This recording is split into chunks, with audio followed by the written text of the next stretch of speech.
So long, man. Have a good rest. Fuck you! Help me! Taking maybe one step more. Now let it off to my little friend.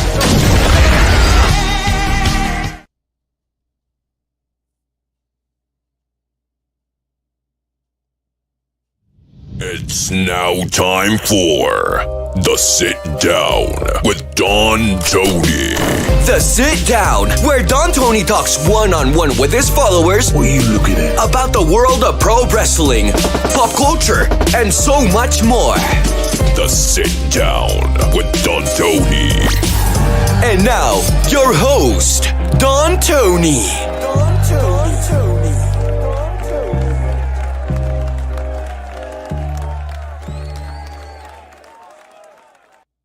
All right.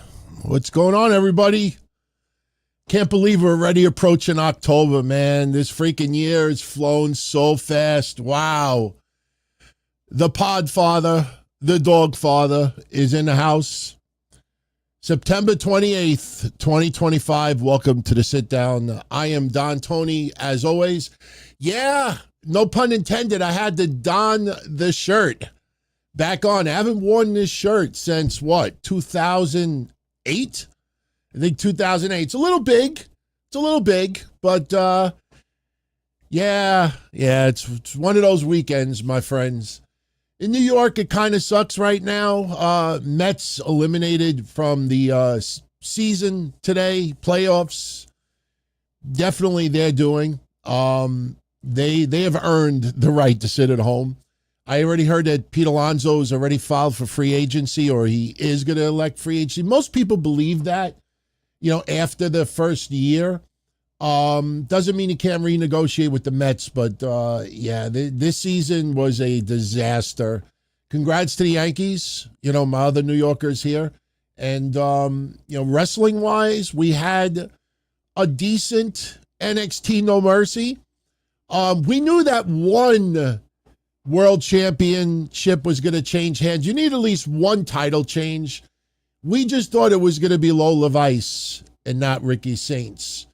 Ricky Saints is now your new NXT World Champion, coming full circle from the way he was used and misused in AEW.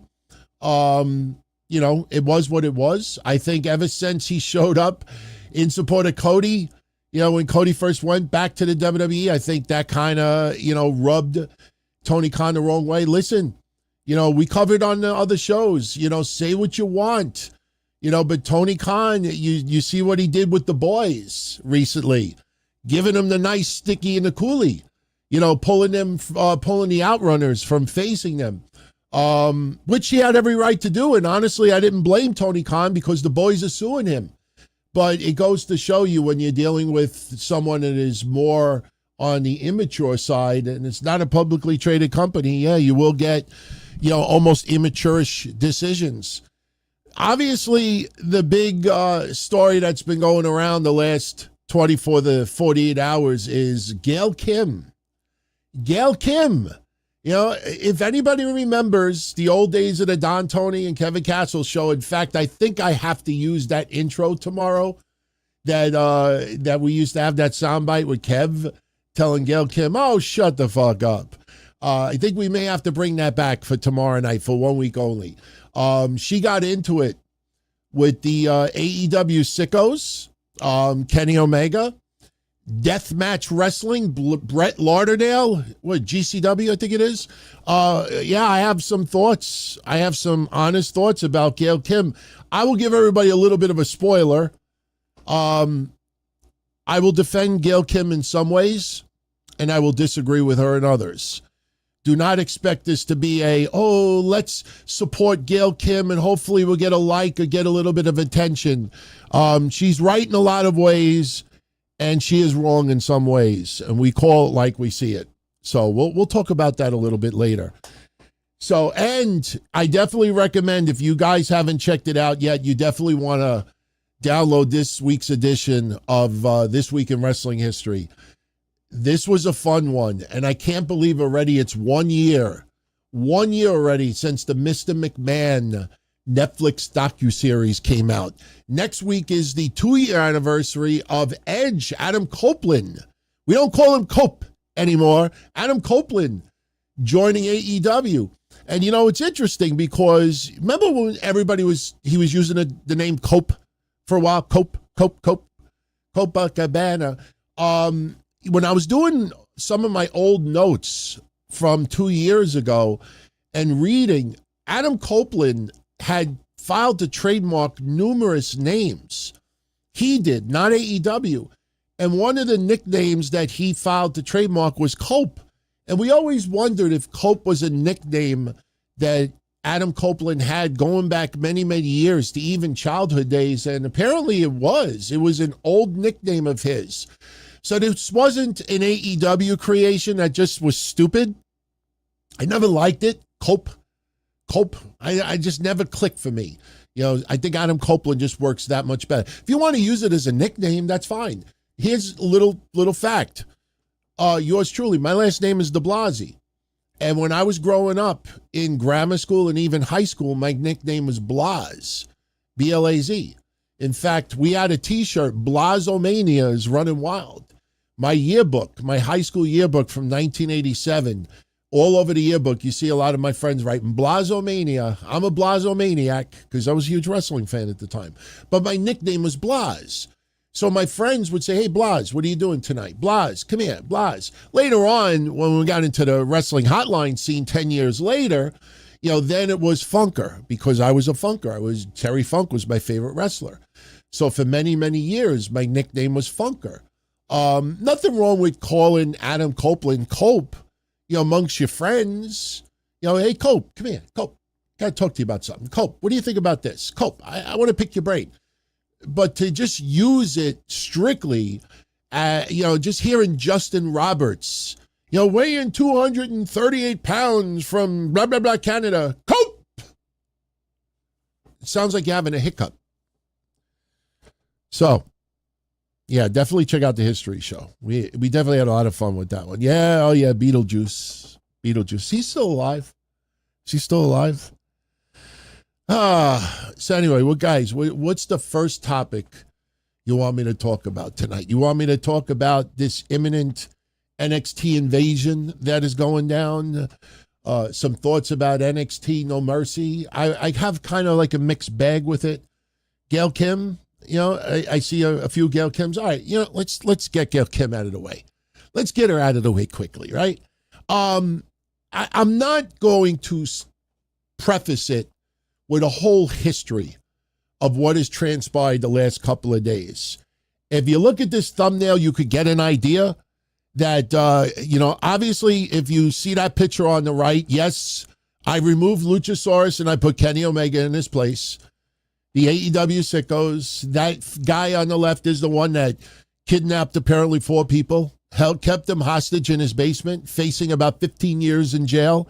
Rabid AEW fan, it was not AEW's fault, but I did fucking laugh, man. I did fucking laugh. When I read the local news reports, I think it was in South Carolina, his neighbors called him a sicko. I kid you not. His neighbors are calling him a sicko. And I'm like, yep, Tony Khan booking for the sickos. I mean, can you like prepare it any better? You have elderly people that probably don't know anything about AEW or wrestling or anything. They said, wow, he was a sicko. He's a sicko. How perfect. Booking for the sickos. All right. Gail Kim. I'm thinking of that Kevin Castle intro. Gail Kim, so hurt. Leave this, blah, blah, blah, blah. Crying all the way. Shut the fuck up. All right. Here's the deal with Gail Kim. There's 2 stories going on. Actually, there's 3 if we want to include BJ Bethel. Did I download BJ Bethel's dumb shit? Oh, please tell me I did. Yes, I did. Yes, I did. Thank God. Let me. Oh, fuck. Is it in a bad, stupid format that I can't upload here? Motherfucker, man. That's okay. We'll still talk about him. BJ Bethel. I have named my lymphoma. That might be lymphocytoma. You know, I have named my tumor in my abdomen Bethel. From now on, when I get pain, I'm like, oh, that's Bethel. Bethel. Yeah, a lot of you already know what the deal is. Yeah, I got a tumor. I got the tumor, and it must be taken out soon. I'm going to a doctor tomorrow. We call it Bethel. But there's a couple of things going on with Gail Kim. It's just a tumor. Let's talk about deathmatch wrestling first, okay? I'm going to summarize it quickly. There's a pair of brothers from Australia. And I didn't realize it was them until I did a little research. I'm like, oh, Ronald McDonald. There's a pair of brothers from Australia that do films, short films, a lot of gore, underground shit, done wrestling stuff before. I think about 10 years ago, he did a hardcore match, one of the brothers, as Ronald McDonald, which is fucking funny. It's fucking funny, Ronald McDonald. But what happened was recently, they did a spot. I think it's the YouTube channel is Raka, Raka, R-A-C-K-A, or I think it's Raka Raka. I don't have it in front of me. I just always think of Waka Waka Flame. So Raka Raka. And long story short, these two brothers did a spot where they jumped off of some structure high up in the air and went through shitloads of glass. Okay? A lot of you may not realize that that's the origin of the IWC and death matches and Brett Lauderdale and everybody else going after Gail Kim right now. Somebody asked Gail Kim, what's your thoughts on this spot? So she sees it and she calls it pure trash. And she says, say you don't know how to storytell without saying it. Okay? Whoa, that's it. That's it. Open the fucking hardcore snowflakes out there. The hardcore snowflakes. Open the floodgates. Because immediately she's getting stuck up the coolie. She's getting it big time salami from everybody online. You're so shallow. You're so biased. You're this, you're that, you're this. This Matarazzo over here says, it honestly sucks to see how close-minded wrestlers are to the aspects of the sport and this and that. And I don't know if this is the Jason Knight. I'm not sure. But somebody writes, hey, I don't agree with you, but, there's a spot for every kind of wrestling and this and that. And she responds to one of these nut jobs and she says, you call this art? If one of them died, people would have been saying this is art. She calls it trash. Everybody thinks that she's labeling everything about hardcore wrestling as trash. Stevie Richards, he might have some medical issues with his back, his spine, his neck, his neck, his back, his pussy. How's it go? My neck, my back, my pussy, and my crack. He couldn't fucking wait to get that ad revenue and go on YouTube. I have some thoughts. Here's the thing. Gail Kim was reacting to a YouTube channel skit that focuses on gore and blood and shock TV. And and you have to keep it in that perspective. All right? You got to keep it in that perspective. The IWC lost their shit over this. Breaking news, everyone. You have a right to dislike. All right? I'm a music fan. I don't like country music. I fucking can't stand it. I can't stand the country music. I want to fucking hit my nuts with a cheese grater when I hear that shit. I don't like it. I don't like opera. All right? I don't like it. I don't like when I was back in my DJ days doing hip house and techno and house music and dance music and disco. I hated, some forms of other types of dance music. I didn't like breakbeat.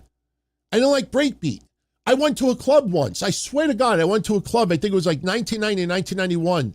And they were playing breakbeat music. And I'm watching people try to dance this now. You know, you got club music. You like this, you like that. Oh, it's electric. You know, boogie, boogie, boogie. You like, this is my kind of music. You know, you just hang around. You know, if you want to disco.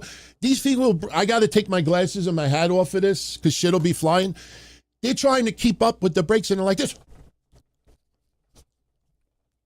Breakbeat's like 160 beats a minute. I thought it was trash.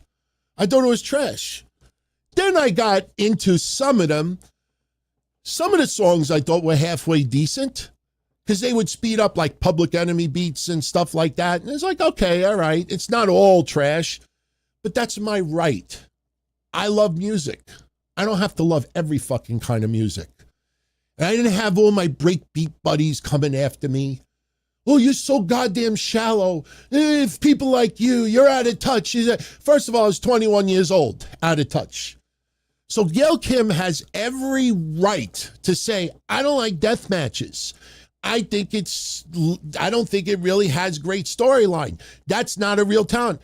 Listen, I worked for XPW back in the early 2000s, 2002, 3. Okay.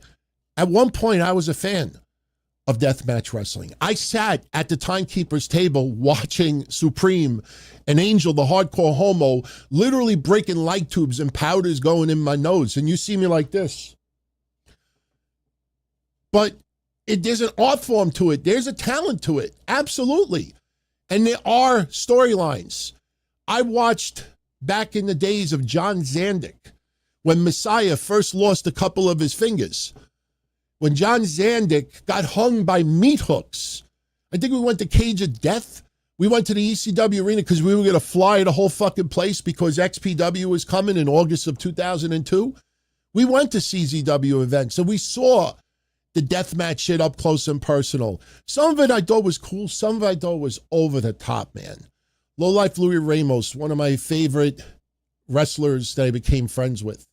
He would do deathmatch, all right? There is definitely an art to it, but there is an extent of it where it turns me off, all right? I don't like to see women bleed. Whether it's up here, it's down there. I don't like to see women bleed. I'm just not into that.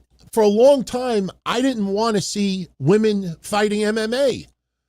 I don't like it. You know, it's me, but I have that right. And if Gail Kim feels that deathmatch wrestling is trash, keep it in perspective that she was looking at this, you know, Raka Raka clip. If she does not realize, she doesn't, this is what people need to understand too. I'm not a fan of country music, so I don't know much about it. But I promise you, if I had to study and I had to learn the history of country music, yeah, I would be very knowledgeable about it, but then I would turn around and say, I still don't like it. I don't like the beat. I don't like the sound. I don't care about the history. I don't care how good they are. I don't care how many awards they got. I don't care what they have done. I don't like it. It's not my vibe. So Gail Kim is not educated about the good, deep storylines. There are some great storylines out there. Not every death match goes to that extreme like Raka Raka did. But if she doesn't like it, fucking respect it. Don't rip her because she's older, she's out of touch, she's shallow, she's this. I got news for you.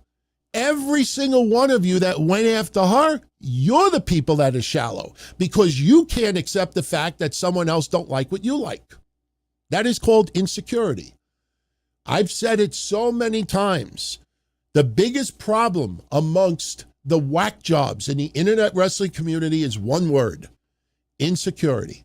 We see it happen more with AEW whack jobs than anything else because everything's got to be on WWE's level. Everything has got to be this. The AEW fans make more money than WWE fans. They have better college degrees than this person. They did better this, that, this, and this, blah, blah, blah, blah, blah. You know, I found a clip where Tony Khan actually claims that 81,035 people actually bought tickets for Wembley, not distributed, bought, specifically said bought. So you're trying to say to me that you only comped 3,000 tickets for Wembley? That seemed kind of a little bit strange to all of you. I mean, it's not a big deal, but my point is, people have to feel that they're on the same level as this person. Hey, look, I'm driving a Cadillac. Oh, I'll take my dad's car out for the night. Look, everybody, I'm driving a Lincoln. I am wearing a Ted Ure watch in the 1990s. Somebody's got to go to Chinatown and buy one for $20 that's fake and says, look, everybody, I'm wearing a tag. There's this insistence that you have to be on the same level as others, that you can't enjoy something that might not be as popular as others. That's what made ECW so fucking good back in the 90s. Because it wasn't for anyone. It was on a fucking t-shirt. We felt like the underground misfits watching this stuff. People would see it. You kidding me? We weren't like, shut up. You don't know what you're fucking talking about. You know, we were like, they don't know what they're missing. That's the difference from 30 years ago to today.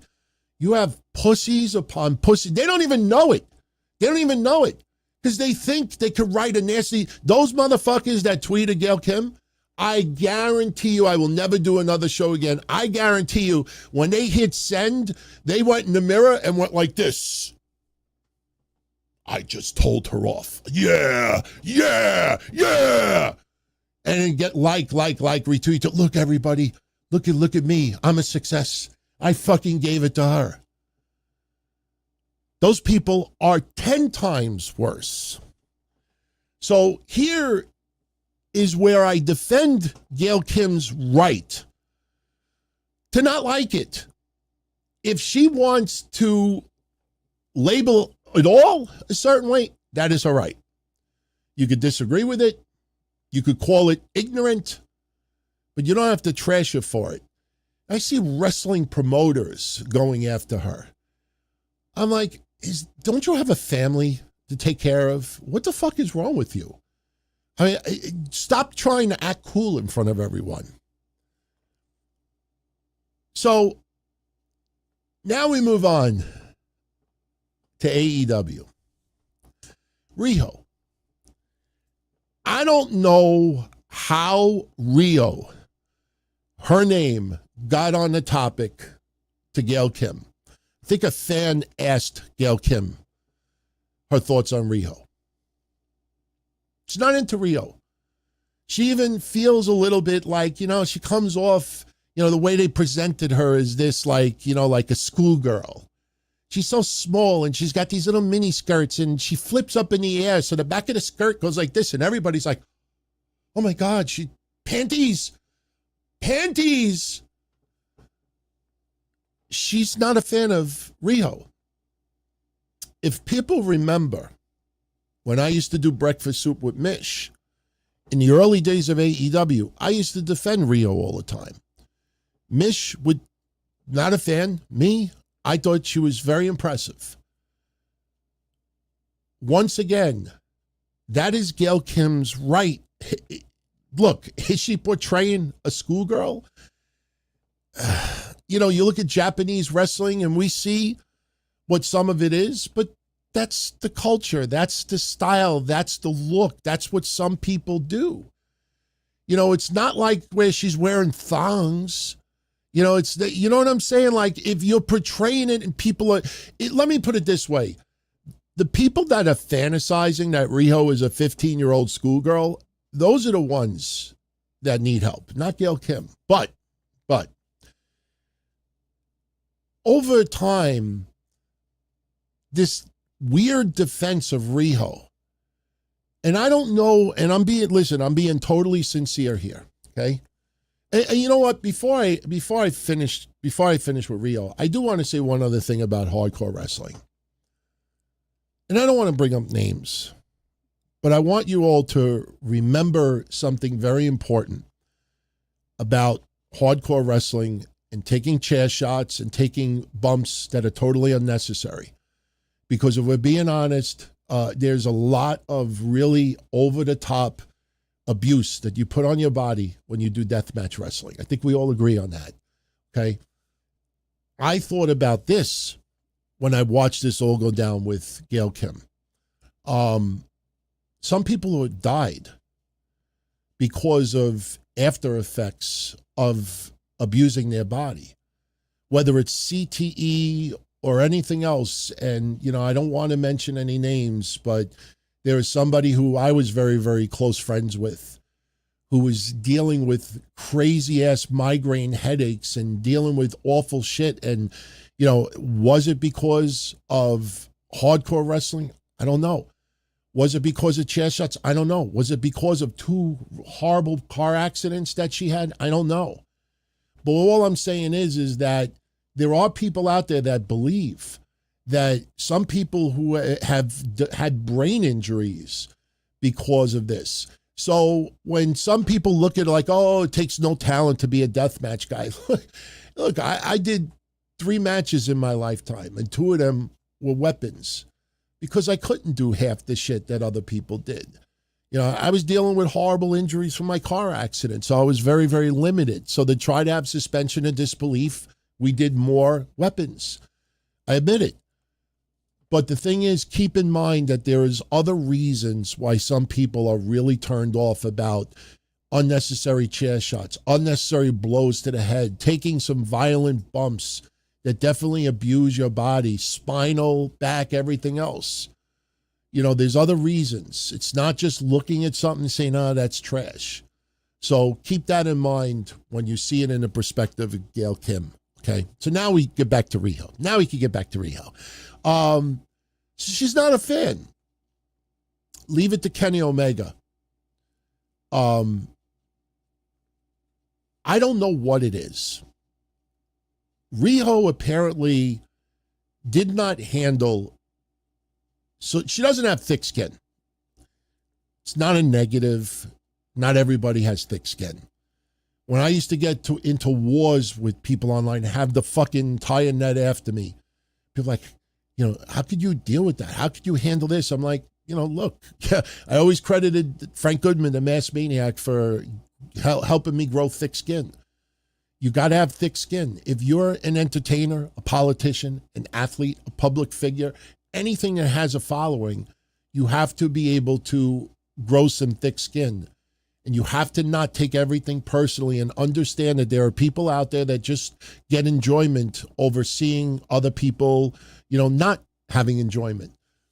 It was pretty obvious that Riho was not prepared for all the criticism that she received. Now, in defense of Kenny Omega and others, they are friends with her. They are close with her. They care about her. A lot of women on the AEW roster care about her. She's got fans across the globe that care about her.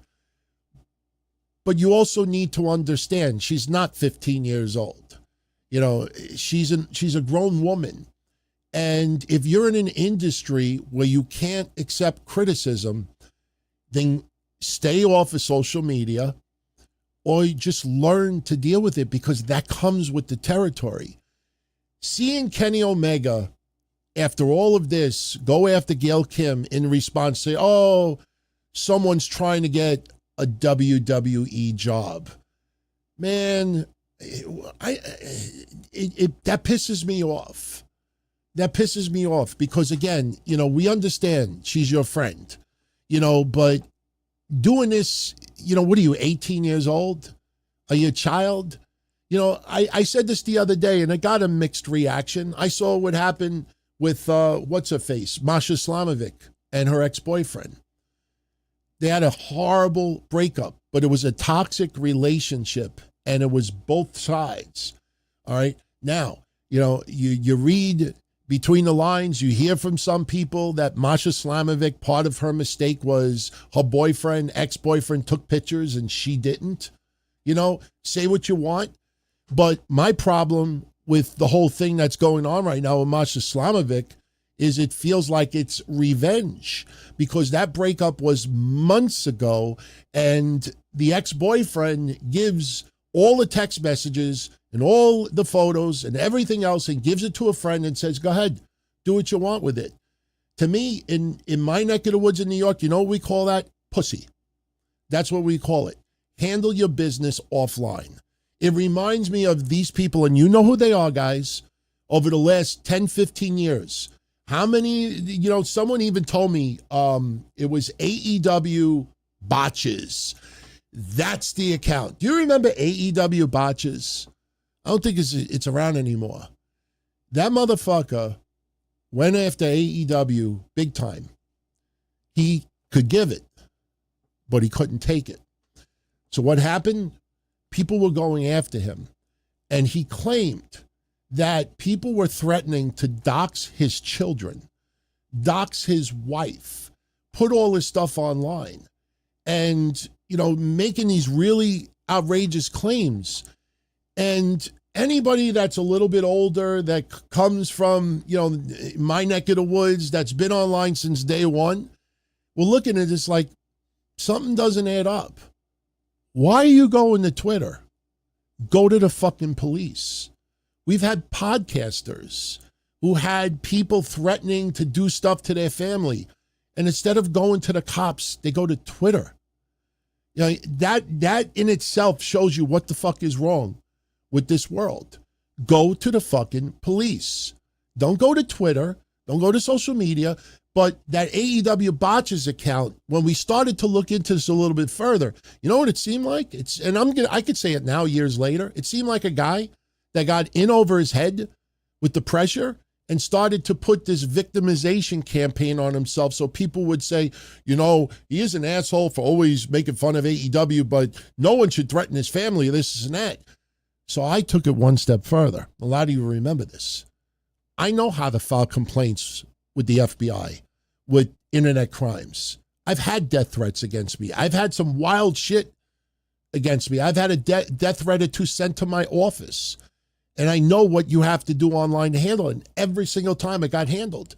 We had two guys. Some of you remember this. Back in 2007, 2008, we had two guys that was spamming our Facebook page.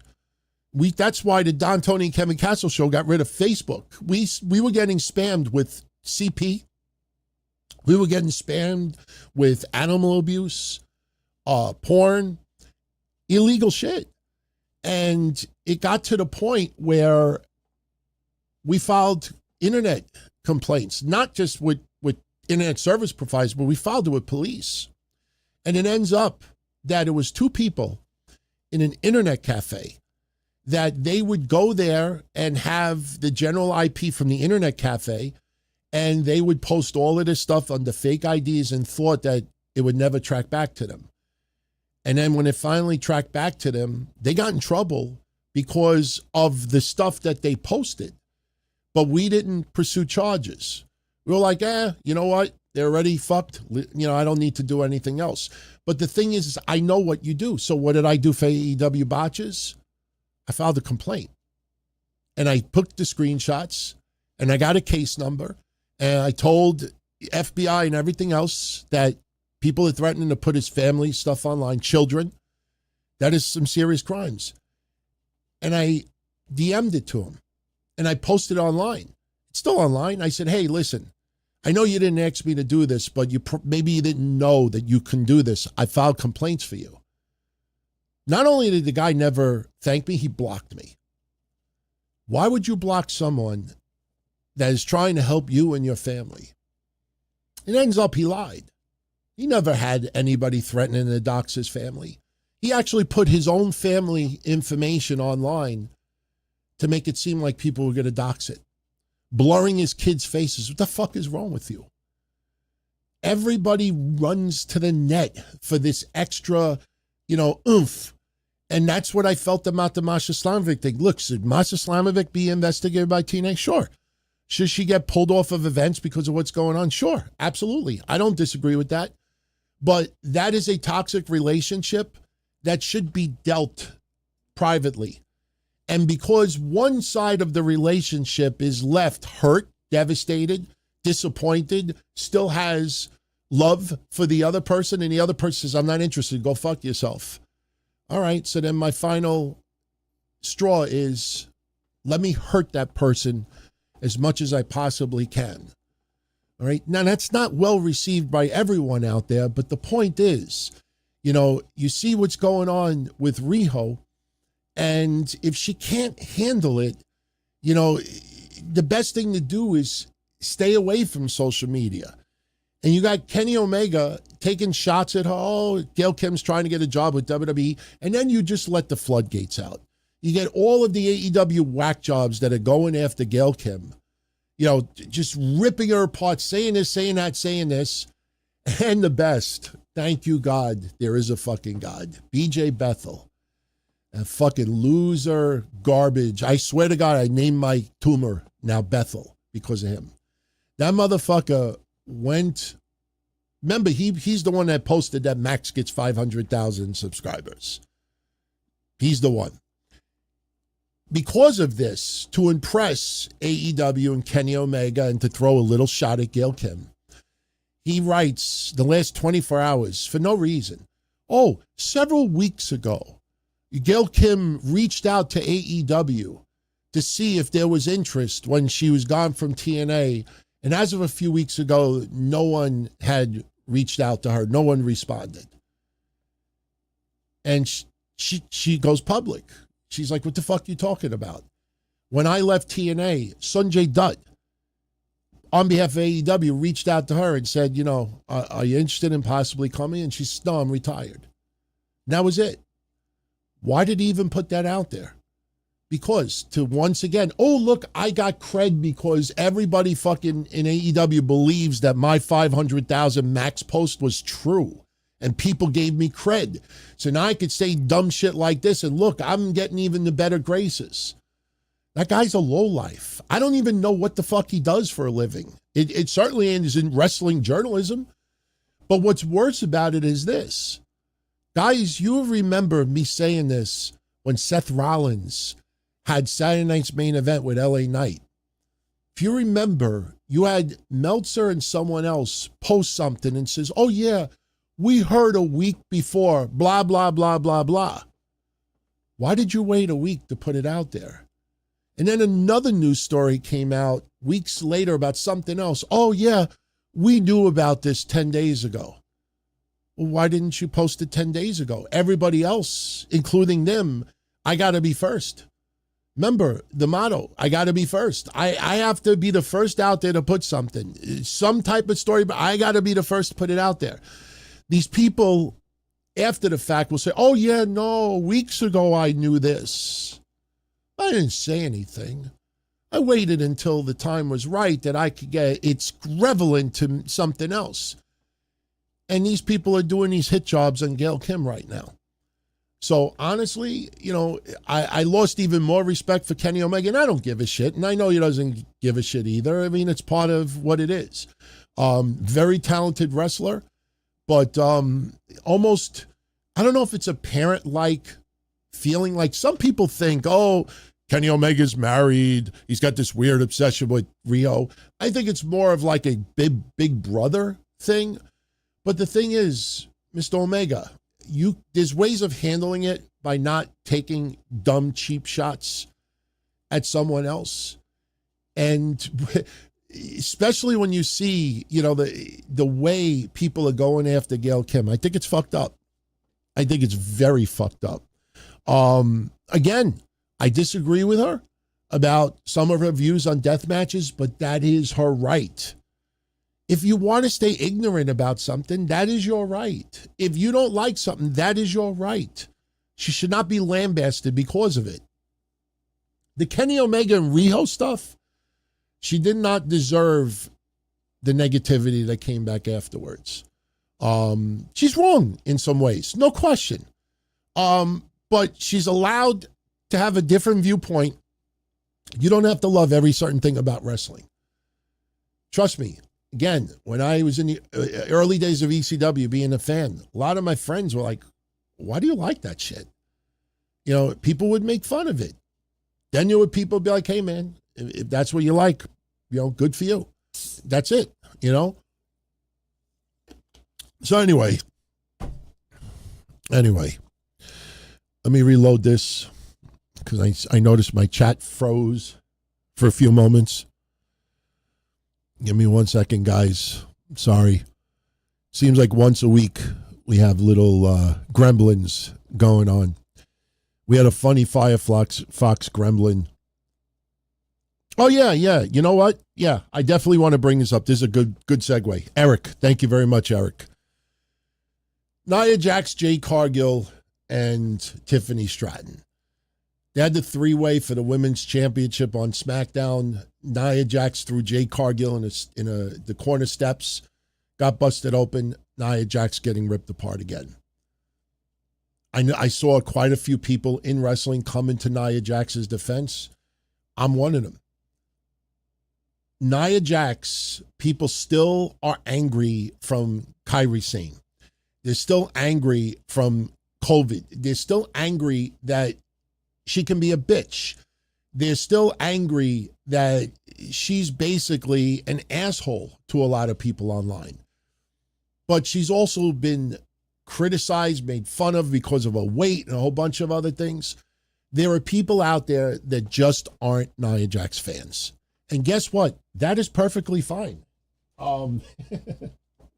Just to piss off somebody. Hey, we're going to give away a Nia Jax kiss card.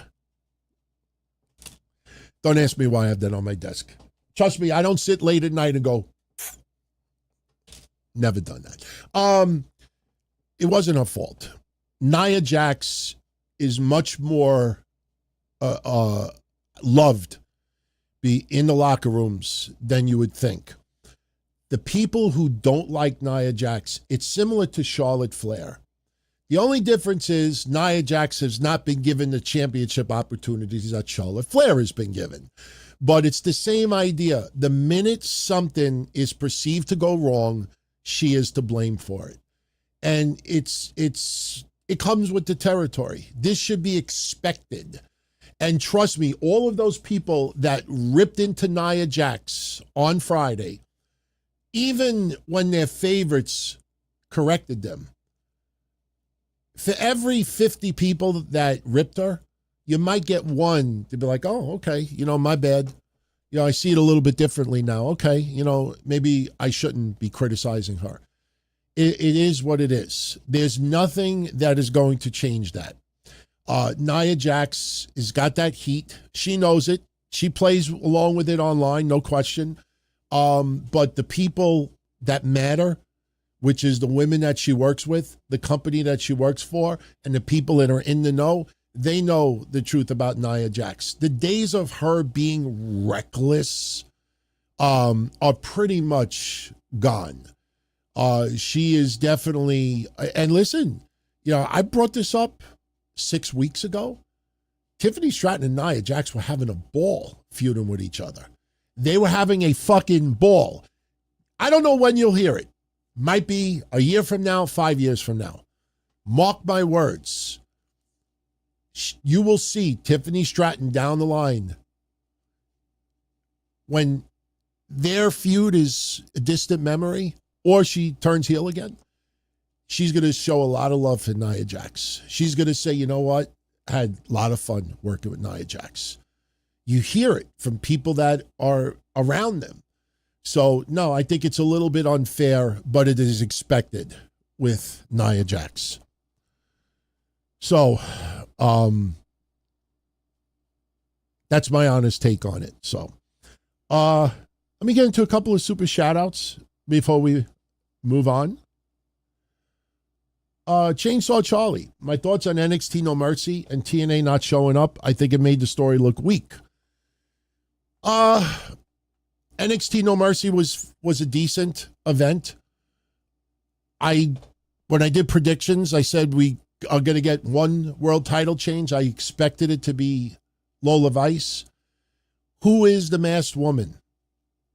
Who is the masked woman? Now, if you really wanted to cause controversy, you could have Mandy Rose come back, but I don't think that's happening. Could it be Shayna Baszler? I don't think it's a TNA woman. I wonder if it's Shayna Baszler. Not sure, but whoever it was, damn, did a nice fucking kick to the noggin. Whoever it was seemed very, very, that style. I thought the event was fine. I still feel that Ricky Starks being the leader of the InVasion storyline probably would have fit a little bit better, but now with him as NXT World Champion, I don't think that's the case. I personally feel it was a mistake to not have TNA attempt to disrupt last night. I mean, you could have done an angle where, you know, you had people taken away, something, and not just give me Ava Raine or Shawn Michaels or somebody in the back saying, oh, you know, apparently TNA's trying to get into the building. You know, there should have been some more attempts to disrupt, because, you know, when the NWO started invading, you know, and I'm not trying to compare it to NWO. It's ridiculous too. But my point is that when you invade, you don't just take a night off. You don't just decide, well, you know, not tonight. I will say this, though, an observation that I need my live family to answer for me. And it's an observation that I checked online and I have not seen one person say this. And if I am correct, I'm probably not, but if I am correct, I think I have the observation of the month for all of you out there. Let me give you quickly the match results, and I'll tell you my observation. And you tell me if I'm wrong. Javon Evans over Josh Briggs. Sal Ruka retains the speed title, beating Jada Parker. Lainey Reed was injured, so she couldn't compete. Jordan Grace won the weaponized steel cage match over Blake Monroe. Ethan Page retained the North American Championship over Tavian Heights. JC Jane retained the NXT Women's Championship over Lola Vice, and Ricky Saints beat Obafemi to become the NXT World Champion. How's this for an observation? Did anybody on that card, were any of them in the ring brawling with TNA on Tuesday? Remember, Ricky Saints walked past them and just went right for that NXT Championship. Obafemi was outside and had that confrontation with Ricky Saints. Did anybody on this card, could be someone, but I was looking at this card, I'm like, how come TNA didn't go after any of them? Then I was saying, like, maybe none of them actually were involved in the InVasion beatdown on Tuesday. Do you remember anybody? Eric says he thinks Javon helped, but for the most part, right? I almost nobody. So that's the only consolation that I'm trying to make logic out of this, but I think TNA should have had some involvement yesterday, in my honest opinion. As far as who sent this, I think, Charlie, you sent this also. What do I think is next for Obafemi? If you remember, I brought up two main roster scenarios. And I don't know if either one actually would be good for now, because WWE is set. WWE is set going into Survivor Series, going into Australia, going into the latter part of the year. Like, you put Obafemi on SmackDown, which I think obviously he's needed more there than anything else. Who's he going to feud with? There's not many people. You know, sure, he could. People say Sami Zayn. Yeah, and then what? I don't know if bringing main roster is the right way to go. Do you put him involved in this invasion angle against TNA? Do you have Obafemi get more involved with TNA for the time being? Another thing that I thought about, which ain't happening, but wouldn't that have been something? Wouldn't that have been something? Remember when Odyssey Jones got canned? Who was the person that we said, all right, they're looking for someone to replace Big E, and they turn heel? Obafemi. If the New Day were looking for the third person, they could have had Obafemi as that third person. Listen, I'm not saying this in any controversial way. Big burly black guy, you know, that looks more impressive than Big E. You know, I think he could have outdid Odyssey Jones, but I don't like it. I think Obafemi has a lot of charisma to be by himself. I think him as a loner is better suited. I don't think Obafemi should go to the main roster right now. Let him have a rematch. Let him get involved with the invasion a little bit. And then when you get to Royal Rumble, which is only a couple of months away, 3 months away, then you could have him show up at the Royal Rumble, have, some interaction, maybe with Brock Lesnar or someone else. Just a little teaser. And then you go from there. But what's the rush of bringing Obafemi to the main roster? Look at the storylines right now. Tell me how he fits in all the major storylines. From Cody Rhodes to Randy Orton to LA Knight to Judgment Day to Bloodline to Roman to USA. Like, how do you fit Obafemi? You see Julia. That's been one of my problems with Julia. They brought it to the main roster. Michin, Zelina Vega, B-Fab, Zelina Vega, Michin, B-Fab. Like, if you look at Julia's run on the main roster, it's primarily just those 3 women. And I'm like, nothing against those 3 women, but like, that's it? That's it? I mean, I get it. They took her out of NXT so they could let the other women shine a little bit more. Julia would have, been too much of an eyesore because of the reputation when she came into WWE. But, man, they brought it to the main roster, and it's like, they put Kiana James with her, and she just doesn't have that aura anymore.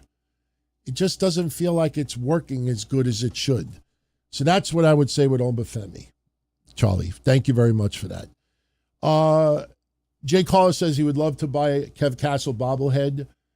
He has one of mine, but he would like to buy Kev's. I reached out to the company that made ours in the past. I have not heard back from them.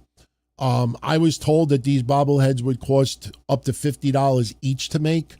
And the problem is, I can't make a whole bunch in advance and then nobody buys them. I'll reach out to them again and see if they have any available. I only have one left. I gave Kev my last one that I had extra. We gave a pair away like a year or 2 ago. That's all I got. That's the only one back there. So trust me, I removed all the fabric. Go figure. I had fucking fabric covering this monstrosity for 5 years. And I uncovered it and I'm like, look at this. You still can't even realize that it's the furniture. And I removed it because these bobbleheads kept falling down and I was afraid one was going to break. So trust me, if I'm able to get them made up again, I will let everybody know. And if we do get Kev Castle bobbleheads made up again, I'm not making money on them. Whatever it costs to make, that's what we'll put out there. So I'll keep everybody updated. Police Squad says Kenny Omega is a tool, and thoughts on the Mets season. I wouldn't say Kenny Omega is a tool. He's kind of calmed down from a lot of the shit from a couple of years ago, feuding with Seth Rollins and WWE. Baron Corbin, that was a fun feud. I just think, listen, you care about Rio. She's like a little sister for you. Stop getting triggered every time somebody doesn't like her, thinks she's too small, is not credible. I used to say that about AJ Lee. I admitted this many times over the years. When AJ Lee first came to that main roster, you'll hear me on the Don Tony and Kevin Castle show say, look, nothing against her, but she seems a little too small. I can't buy into it. She's like female Zach Allen with 2 working legs. Like, she's too small. I can't picture like if she like jumped on me and started squeezing me, I'd be giggling like, come on, stop, let go. And then I saw her work a little bit more. And then within a couple of weeks, I'm like, yeah, you know what, DT, yeah, you were wrong. She can fucking work. She can go. You look at Roxanne Perez, similar size. She could fucking go. That's why I used to defend Rio. I think Rio could go. Her wrestling style might not be, quintessential what we watch in the States, but I always felt she can go. But there's a lot of people that feel otherwise. Stop getting fucking triggered every time someone does, especially if it's a female Hall of Famer. Stop being a hangman. You know, stop going to me, it's a dick move. You know, she doesn't like her. She's not a fan. She had nothing personal to say about Riho. She felt that some promotions would exploit her to make her look like a schoolgirl. Yeah, that is kind of ignorant, naive. Kind of reminds me of Mickey James got quote unquote upset at the woman in LFG for wearing a little bit too revealing stuff, which obviously was manufactured to get a little attention to LFG. But, you know, he doesn't need to go there. We know you care, Kenny. You know, she's a big girl. You know, she's an adult. Let her handle her own business. My thoughts on the Mets season, very bluntly, I was always concerned about their pitching. They tried to get by with their starting rotation and not good. Nobody hit 300 on the team. They definitely imploded. There was not enough experience, and you didn't have stoppers. Edwin Diaz was a great closer, but he only had like 28 saves, 30 saves. So, no, the Mets just did not have the names that you can rely on to be the stoppers. In the past, when I used to watch baseball, we used to have, you know, regular other teams would be like, you know what? Every fifth day, you knew that pitcher was going to stop a losing streak. And Mets had nobody like that. You can't take the aura of rallying the way they did in 2024 and expect that to happen every year. That was an abnormality. And people were hoping to get that again this year.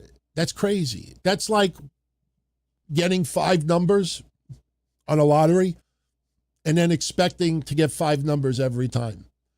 The Mets earned that implosion. Doesn't surprise me. I thought their pitching was of concern early on. DP Deadeye, David DeChep I have not had time to follow the shows. Been a lot busy at work. Rest in peace, Kev. Sincerely, when was Maven become the face of YouTube? When he was wrestling, he was a jobber for 2 years in the WWE. Listen, my honest take on Maven is this. Charismatic guy, genuinely, from what I hear, a good guy, not the saint that people think that he is. He's had his troubles in the past. He is a hustler. He is a hustler. There is an audience out there for that kind of entertainment. You know, complete with the thumbnails, with the weird facial reactions and everything else. You know, oh, what is it like to get hit with a twig? What is it like to get hit with a chair shot? What is it like to this? You know, was this person an asshole? My favorite. People tuning in, and anything to add revenue. You see it with others, and I'm not envious or jealous. Trust me, if I want to do more on YouTube, I will. I will in 2026 when I'm done with the history shows. We're gonna probably triple how much stuff we do. We might even do something 6 days a week, but do them shorter. We might do some in the morning and some at nighttime. But the thing is, Maven, he figured out how to make an easy buck. You know, so my only problem with Maven is the Just Incredible stuff and the Buff Bagwell stuff and everything. I mean, I'm not saying that Maven doesn't care, but that motherfucker, when those stories came out, that motherfucker said, oh, I can make a lot of ad revenue on this. And trust me, for Just Incredible, I like him. He's from my neck of the woods. I have talked to him in the past. No issues with him whatsoever. He has had problems. I think basically for Maven, it's like, hey, dollar signs. And probably said, hey, you know, PJ, I'll give you a cut as well. You know, some of it I thought was a little bit over the top. But listen, I joked on Twitter today. A lot of people didn't get the joke. Get ready, my friends. 2026 Royal Rumble. Kai Cenat, he will be replacing Akira Tozawa. Akira Tozawa will get his ass kicked again. Kai, come here. Come here. You're in the Rumble. What? Yeah, no. Why am I saying that? Didn't he get like 1 million Twitch subscribers? He got like 1 million followers in a matter of like a week or something. The motherfucker has got like the highest in history. He got 1 million followers. Right now, Triple H is having meetings with Nick Khan. How do we get Kai Cenat on the TV? 1 million followers. Get ready, my friends. I will make a prediction. Kai Cenat will absolutely be on WWE television over the next 12 months. Kai Cenat. I'm not knocking it, whatever. Braun Breaker, a spear, that'll do just fine. No, Maven's a hustler. He's easy on the eyes. I was never a Maven fan. I made Maven Invaders 20 years ago. I know you all know that already. I made a video game 20 some odd years ago, Maven Invaders, that still works. I know a lot of you have a copy of the game. We tried to play it live on a sit-down show a couple of years ago. I think it works with JavaScript or something, so it didn't work. But I still got it.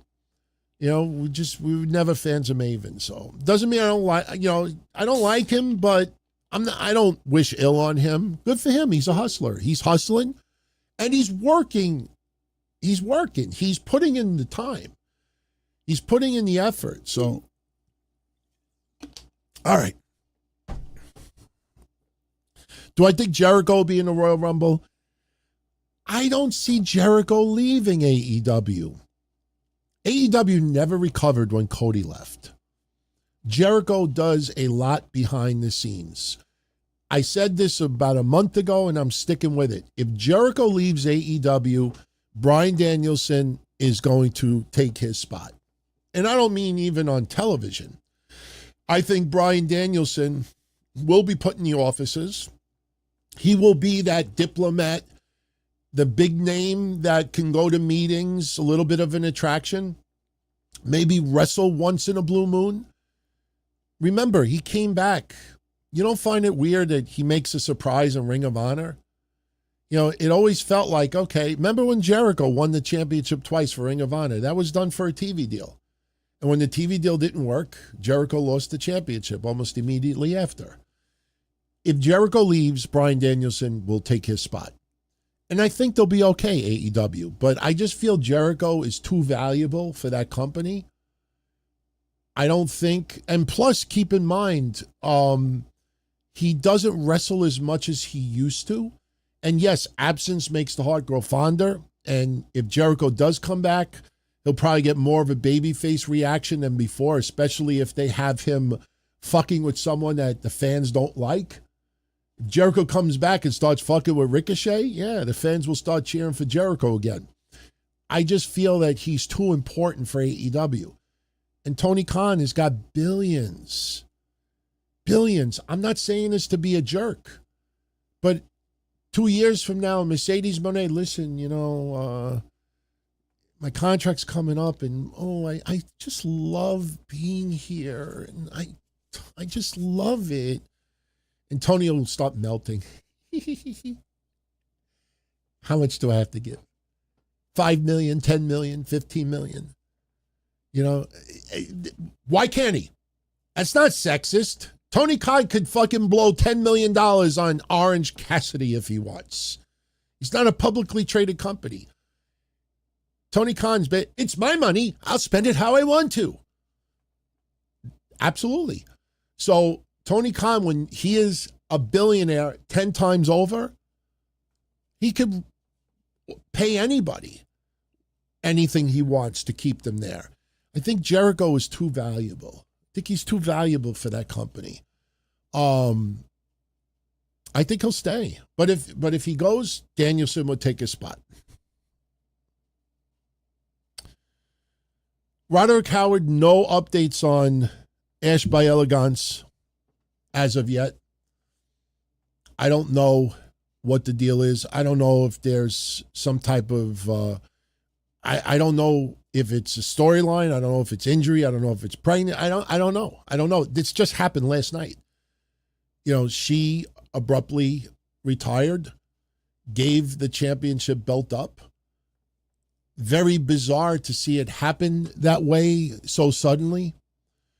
Hopefully by tomorrow, I'll have a little update. I just don't want to put anything out there unless we're pretty sure about it. So tomorrow I'll be sending my emails and DMs and we'll see what we find out. Just, it's too quick. Don't know yet. I gave my grade on WrestlePalooza last week. I gave it, I think, 6.5 out of 10. Listen, for all you out there that are making a big deal about ESPN criticized WrestlePalooza and WWE, it's one motherfucker. Just stop. If ESPN is truly going to be unhappy down the line, you don't pay somebody $1.6 billion. This is not buyer's remorse after one fucking event. Just because someone works at ESPN doesn't suddenly make them a wrestling extraordinaire. I'm not criticizing anybody that works at ESPN that judges wrestling. But keep in mind, you're talking about one person. So, no. I do not take one person and say, oh, ESPN gives it a C. Come on. Please. And honestly, WrestlePalooza was an average show. It was definitely lacking a little bit. No question. We talked about it last week quite a bit. Benjamin is right. It's Tony Khan's choice to not overpay Chris Jericho. But if you notice, they keep some people in that company that really have no business being there. But then you realize that they do work behind the scenes also. And they do have value there. One thing that Tony Khan wants, he wants, stability. You don't see this, and I'm not saying that I do and you don't, but the reason why I see it and you don't is because I do the history shows. And I have sound clips, notes, lots of things that I have collected covering wrestling since AEW started. And I noticed a pattern that when you get into the summer and fall months, and 2 times it's because of TV deals, the launch and the renewal, but what you see is over the last 3 years especially, Tony Khan every year for the last 3 years has said one of 2 things. This year is our best year yet. And we're the most stable. The roster is, especially after CM Punk got fired. Couple of months later for Damage Control. So every year he makes this claim. And I do believe that stability is a very, very, very important priority for Tony Khan. I mean, the guy is already, has 1,000 things on his plate. Not having to deal with Sammy Guevara and Andrade, not having to deal with CM Punk and the Elite, not having to deal with CM Punk and Jack Perry, not having to deal with Eddie Kingston and Guevara or someone else, not having to deal with drama. Just eliminate the drama. Even look, Britt Baker. I mean, if people do want to have some fun, go look and see how long this Britt Baker shit has been going on. It's well more than a year. But, you just silence the ones that are giving a lot of ruffling the feathers a little bit and eliminating, some of the people, and you get stability. That's what Tony Khan wants. The more stable, and if he has to overpay for stability, yeah, he'll do it. All right. Somebody's asking me the worst collapse. Tigers or Mets? And who wins it all? I think it's going to be Yankees and Dodgers again this year. I think it's going to be Yankees and Dodgers. Kershaw is retiring. I think Yeah, and listen, just because he's retired doesn't mean the Dodgers are going to make the World Series. I think the Brewers are a threat. But I think the Yankees and the Dodgers, I'd like to see that brought back around once again. The Mets, bigger collapse. I don't think many people expected the Tigers to be in the position that they were in. And listen, I have watched football teams over the years that in the first 8 games or 10 games, they'll go like 8-2 and then finish the season 0-6. I've seen some collapses. I think the Mets by far had a bigger collapse. And it was their doing. So, CJ Rocks, DT, just want to show some love. Thank you and Kev for all you've given us over the years. Rest in peace, Kev. And remain in presence. Yeah, man. Kev's voice will never be silenced. That is one thing that I am so freaking grateful for, is that we kept everything. There is over 20 years of the Don, Tony, and Kevin Castle show content. You have 6 or 7 years of Kev's Patreon shows. Kev did hundreds of Patreon episodes, either by himself or with his friend Trez, the lady Trez. Just very, very sweet woman. And they had chemistry. And got all that content, and it'll never get silenced. The only thing I have to do is I'm trying to figure out how to bring back 18 years of the DTKC show that's been offline. I have content from 2004 up to 2018, 19. That's been offline, 20 actually. So it's not cheap to bring back that many shows. So I'm working with the company I've been dealing with for about 15, 18 years, somewhere around that, and see how we could bring these back in one lump sum. So Patreon, it's a little different because Patreon, there's a very small group of people there, so it's not much bandwidth. But when you put it online, and we average, 100,000 downloads a week, more actually, lately, you realize, especially if people want to download fucking 10 years, 15 years of content, it gets crazy, the bandwidth. So we'll figure it out. I'm going to be working on it in 2026. But thank you for that. I appreciate that. Definitely appreciate that. All right. 316 MMA. He's from Grand Blanc, Michigan. Did I hear they had the church shootings and a fire? I actually did a couple of hours ago. Do I have issues with guns or mental issues with people? How can you fix it? There's tens, if not tens of millions of guns out there. We've banned drugs in our lifetime, and yet people still take them. Point is that you ban guns, someone will find a way to get one. Yes, you will deter some people. You will get some ghetto people that don't have connections, that can't get a gun, so they might have to settle for a knife. They may have to settle for something, or hope to God, forget it, fuck it. And they see the light, and then they don't do what they wanted to do.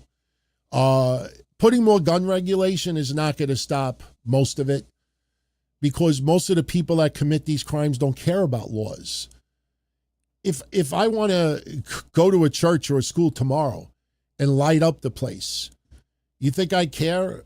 DT, you shouldn't do that. It's against the law to have this kind of gun, or you need to get background checked. You're like, really? The people that are committing these crimes don't care about laws.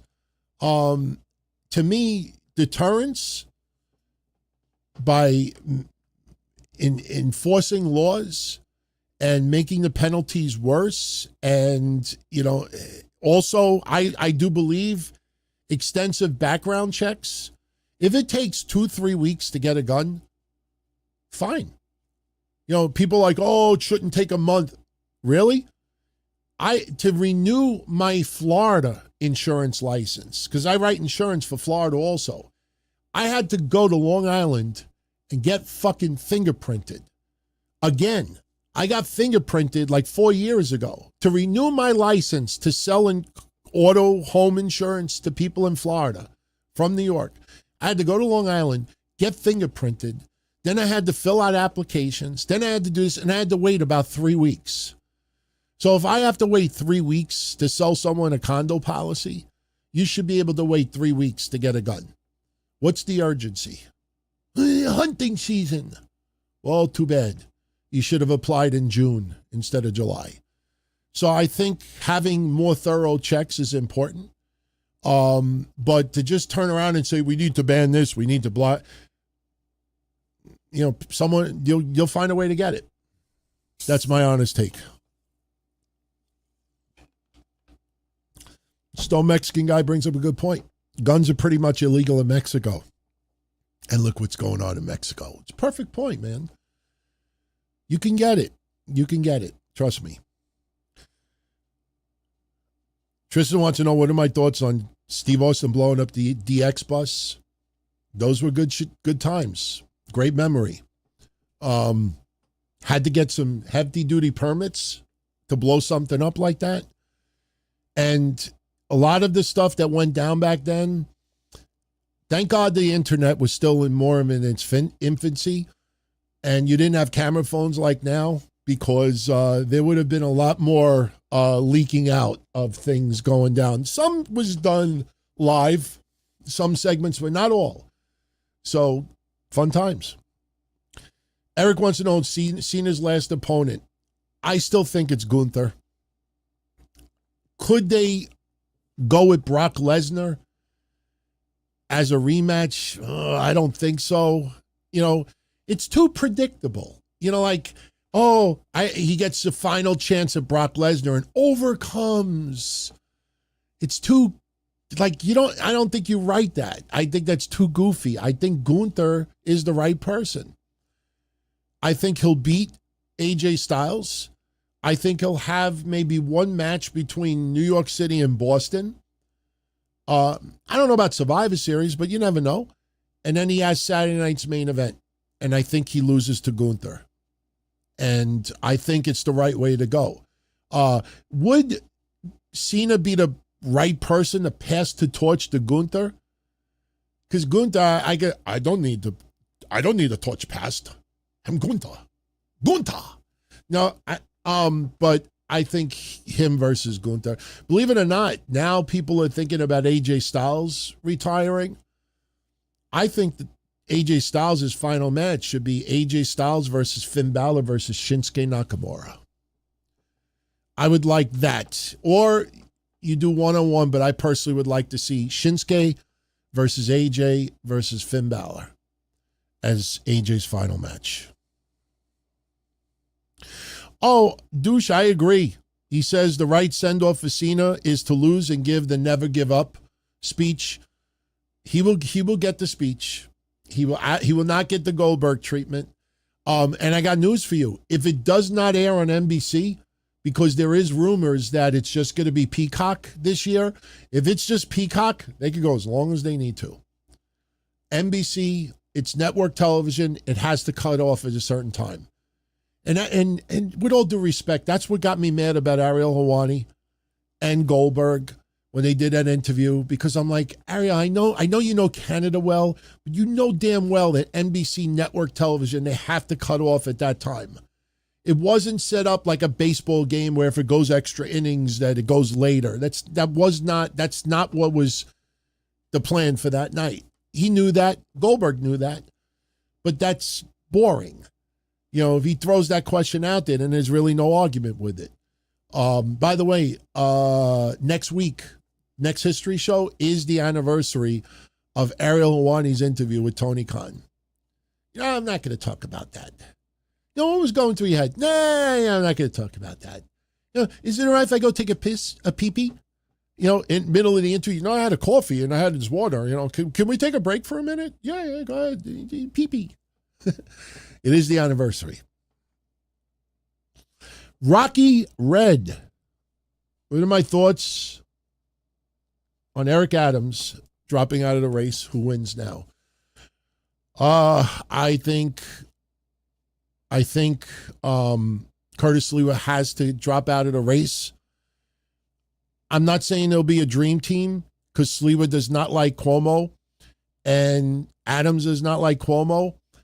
And if they could somehow say, look, we don't agree on everything, but one thing we do agree on is that Zoran Mandami is not what the future needs for New York. New York does not need him.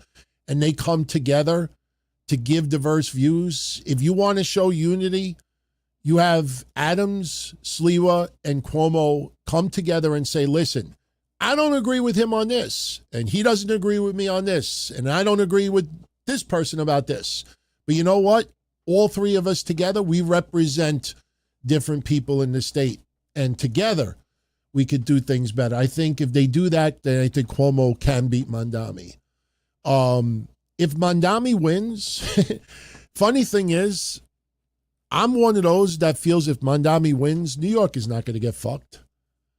He just won't be able to do 90% of what he thinks he's going to be able to do.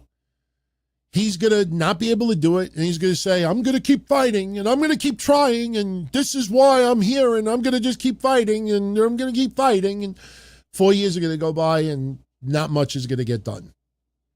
And that's what I think is going to happen. I think a whole bunch of nothing is going to happen. So, and I like Sliwa. A lot of he rented the office right next to my office. It's been very interesting the last week. If you were on Patreon Thursday, I got into it in details. There's been some very big meetings going on. I've given away quite a few espressos the last week. I keep my door open when it's nice weather out. And people walk into my office by mistake. Oh, this is not Curtis Lewa's office. No. And then talk to a few people. And they see my coffee bar in my office. Wow, that's a nice coffee bar. Hey, you want an espresso? Really? Like, yeah. So I think he's going to get out. There's going to be too much pressure for him to get out. And I think it'll be Mandami versus Cuomo one-on-one. Boris, my thoughts on Dame Dash beefing with Cameron and 50 Cent, I could care less. I don't get involved in hip hop drama.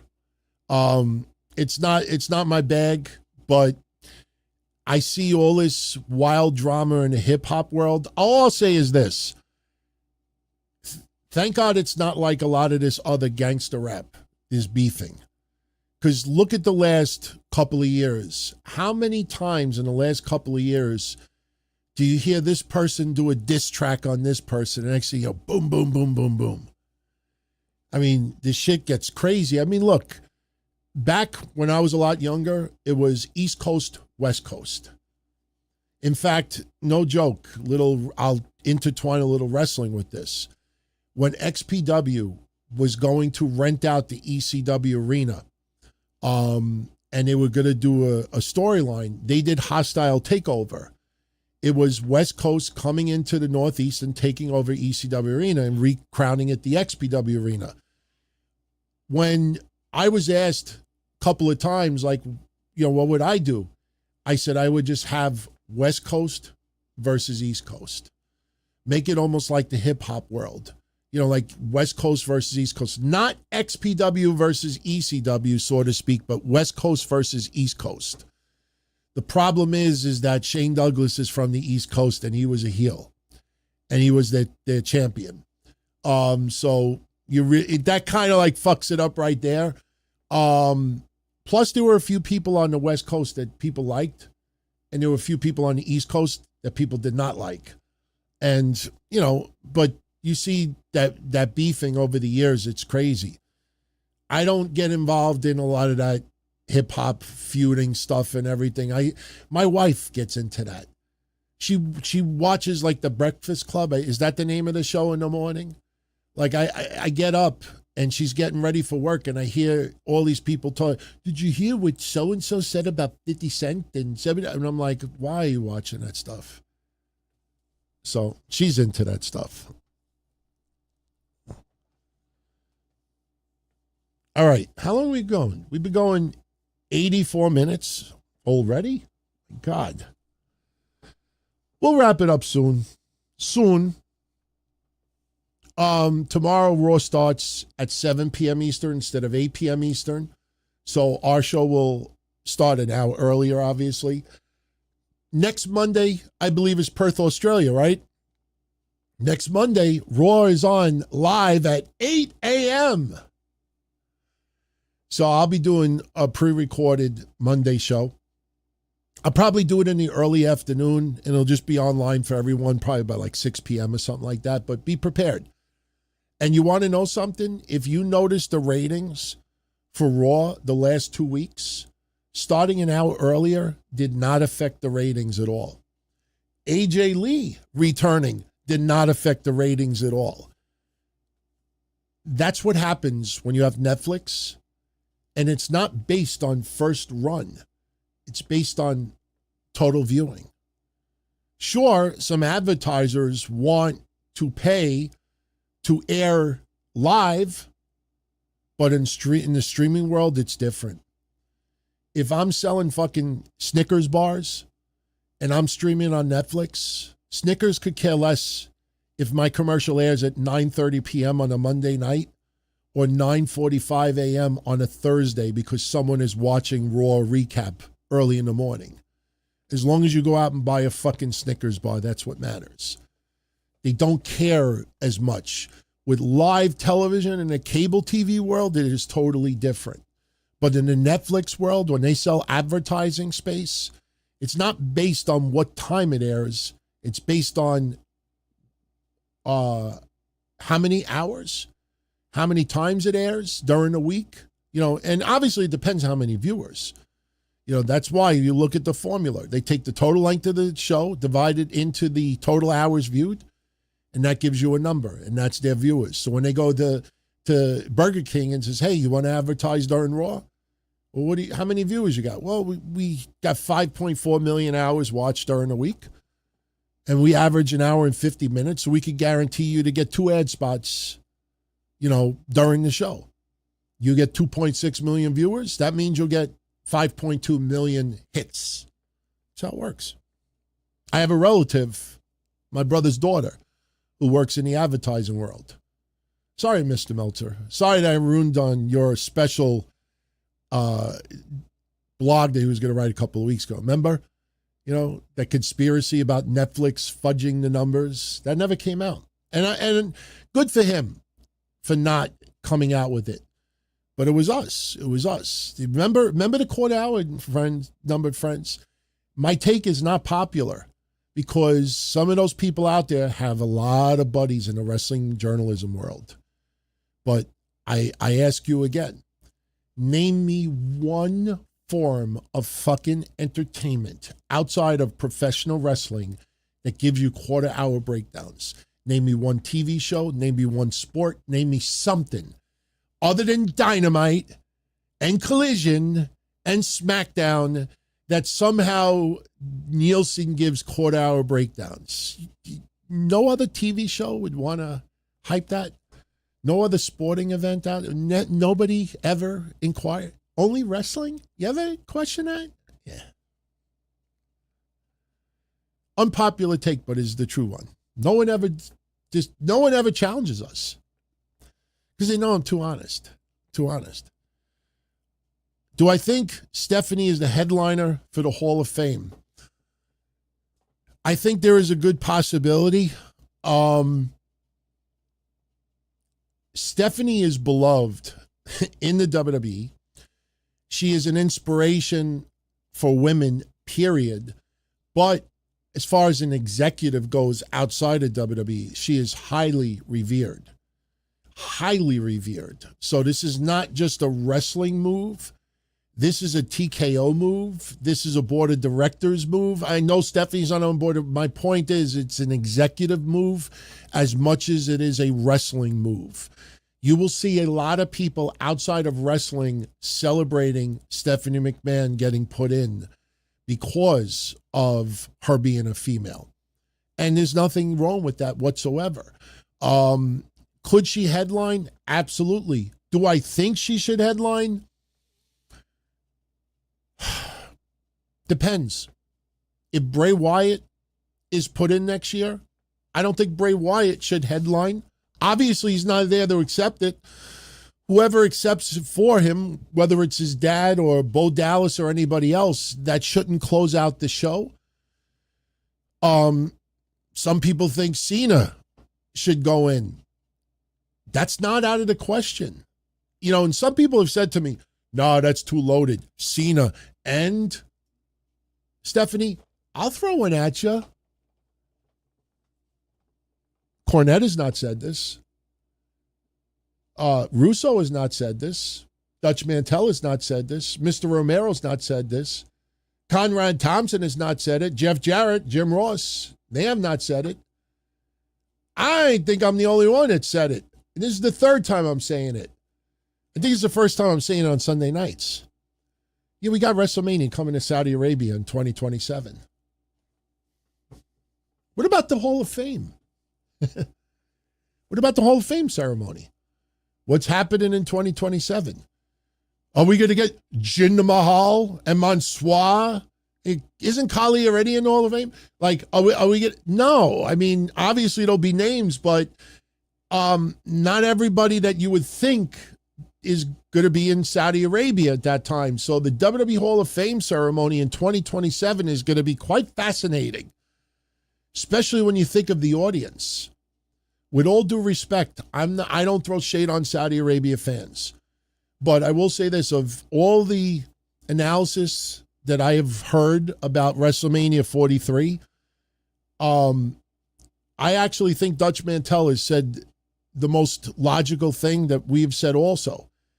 Saudi Arabia, it's not about ticket prices. Saudi Arabia, it's about filling the building.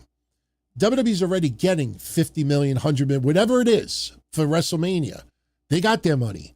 Saudi Arabia, it's about filling the building. And I said this jokingly on Monday, but I'll say it again here now, and I mean it. You tell someone that works for Saudi Ticketmaster to go to a Saudi Arabia family and say $864 for a ticket. That's what we make in a year. You're not charging those kind of ticket prices. The ticket prices are going to be next to nothing. If WWE ever took WrestleMania to Mexico, they'd be lucky if front row tickets were a couple of $100, $500. Unless you want the entire Mexican cartel sitting front row. You just can't afford it. It was not that long ago that Conan used to tell us that El Hijo del Viqueño used to make $200 every AAA episode show he worked. $200. People don't make the money that you think that they make.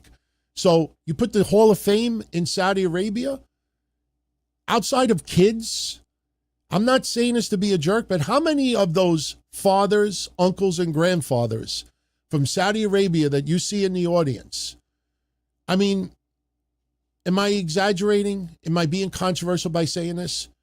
One thing I've noticed about the Saudi Arabia shows, I don't see many Saudi Arabia men over the age of 50 going, you know, this is awesome. This is awesome. No, they're just sitting there smiling. Their kids are having a ball. I don't think, you know, the older folk out there are even wrestling fans. I think they just take their families. So you do a Hall of Fame. You think those Saudi Arabia kids are going to be there and fucking going nuts for somebody who wrestled in the 1980s and the 1990s? You know, so you're going to have to probably put in John Cena in 2027 or put names that they recognize. So I don't think you're going to blow your load on 2026. They're going to have to keep some names for 2027 that people could identify with. So Stephanie headlining is definitely a possibility.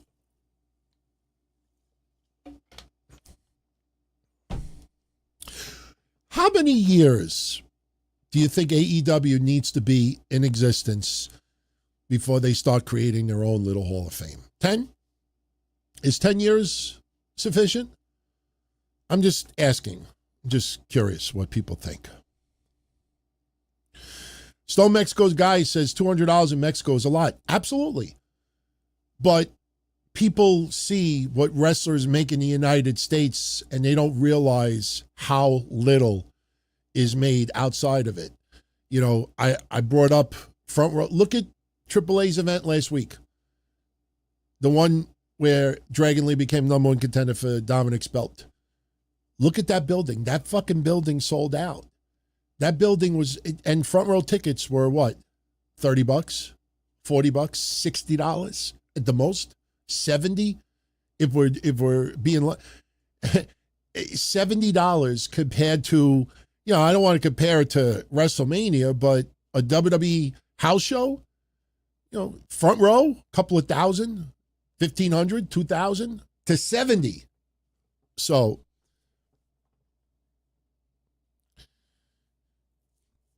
Rambly says, Tony, piss me off anymore. I may have to take the tready out on everyone, both sides of the Efrildels. What the fuck is that? I don't know what that is.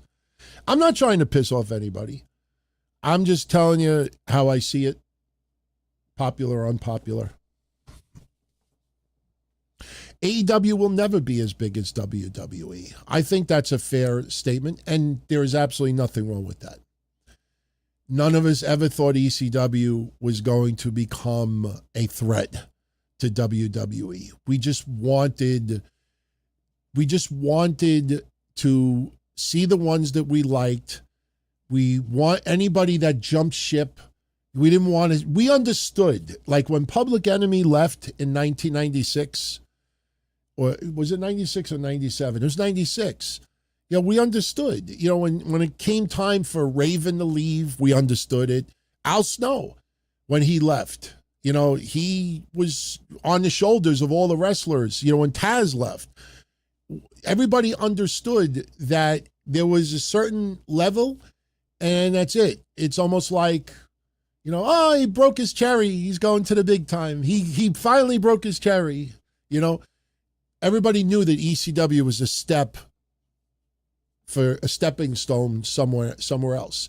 But at the same time, if somebody was not used in WWE or WCW anymore, then maybe they could come in ECW and may reinvigorate their career, or maybe, you know, have a little bit of fun. I remember when Scott Hall showed up in ECW. Did he come out to the Fugees? Ready or not, here I come. That was interesting. And Scott Hall got a pretty interesting reaction. Nobody thought, wow, you know, this was, you know, still, WCW is still in business. So AEW not being on the level of WWE is perfectly fine. The problem is you got too many people out there that insist that when you say wrestling, if you're going to say WWE, you have to also include AEW in the same sentence. And I think that's stupid. I think that's insecure. I think that's childish. You know, I don't always bring up NXT. I don't always bring up TNA. I don't always bring up, you know, other promotions. You know, just stop with it. But the problem is, you know, this was built over a 5-year period, 6-year period, and now we're stuck with it.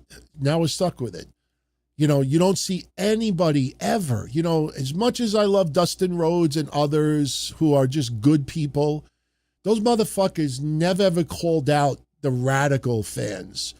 For 6 years, never called out the radical fans online. The only time they would ever call out anything was when, you know, AEW was literally getting this fucking salami in their ass for something. And then they would say, you know, we're all wrestling fans and we need to be better and we need to stop the hatred. We need to this. And like, oh, so now you finally open your fucking mouth. So, you know, we're not stupid. You know, they did not speak up for 6 years. Now you're going to speak up now? Sorry, Dax, it's a little too late. Sorry, Dustin, it's a little too late. You got too many people that are, you can almost compare it to politics. You almost compare it to politics. I don't take one side or the other. But, you know, like I watched like Jim Carrey. I even watched, I don't want to say who the wrestler is. He's married, used to get abused by his wife in WWE. In fact, the history show opened up mentioning his name by Maury Povich. He does a video this week. He's like, the world seems more divided than it was before. And I'm saying to myself, yeah, you know what? A lot of people out there would have loved to continue what we had last year. So as long as everybody just shuts up and goes along with it, why rock the boat? Come on. Remember the end of the movie They Live with Roddy Piper? Remember when Roddy Piper wanted to blow up the TV studio? Wanted to blow up the antenna and expose all the aliens? And you got that fucking hillbilly hack, that fucking fat fucking Texan? He's like, why rock the boat? Come on. Everybody's having a good time. Come on. And Roddy Piper like, fuck you. Did what he did anyway. These people saying this, from the Jim Carreys and everybody else, they're like that fat fucking hillbilly at the end of They Live. Come on. You deal with a little, men and women's locker rooms, a little this, a little that. You got a president that doesn't know which shoe is this left and right. You got this. Come on. A couple more years. Just come on. No, for 5 years, you pissed off people, millions of people, and now they're like, nah, man, fuck it. So now they're on the opposite side, and this is why this world is fucked. This world is screwed for the next 20 years. Because when one side seems to have progress, the other side seems to be totally against it. Then when that side finally gets control and sees progress, then the opposite side, we ain't going to see come together for decades. It is what it is. That's why I don't like politics anymore. That's why I don't like politics anymore. Trust me, I would not want to be mayor, president. I wouldn't want to be fucking anything. I don't want to be in the Senate. I don't want to be a politician, man. Fuck them. For me now, it's, you know what? Let me just enjoy the rest of my life. Have fun. My wife, my dogs, my parents, all of you, my hobbies, and that's it. When it's my time to come, fuck it,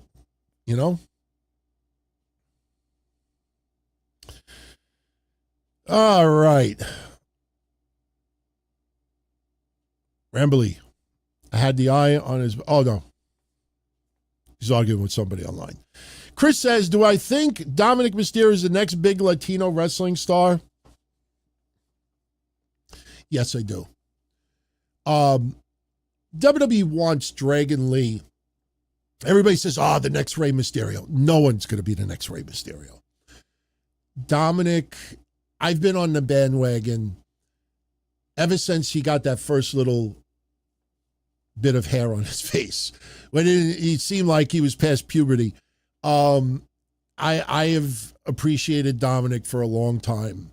The funny thing is, I've showed you all, I have about 15 Dominic Mysterio autographed rookie cards because I had bought a shitload like 3 years ago, and I was going to give them away on the shows when we were doing watch parties. They were so cheap at the time, and I'm like, I think he's going to be a star. Let me buy a bunch now. And we stopped the watch parties, and I still got all the autographs, and it's cool because he actually would write out his name. He actually would write D Mysterio, wrote it. Now it's just DM. Now he just writes DM. But my point is that, you could see that something was developing. This week's history show is the anniversary that he started training at Lance Storm's school. And he's got it. He's got it. He's got the charisma, the ability. He's not ugly, but he's not like model material either. He's got that face that you want to punch, but then after you punch, you're like, come on, let's go get a beer. Like you kind of feel bad afterwards. You want to make it up and give him a beer. Dominic just, to me, he's got it. He's got it. I just hope he does not ever have to deal with any serious injuries. He's a heat magnet, but the fans know. When I realized it, a lot of you will remember this because we covered it earlier this year. The week that Dominic main evented Raw NXT and SmackDown. He became NXT North American champion. Actually, this week is the anniversary. He lost it to Trick Williams. Next week is the anniversary that he won it back from Trick Williams. When they saw how much Dominic was working, and that was all on him, he wanted to work that hard. Fans take notice.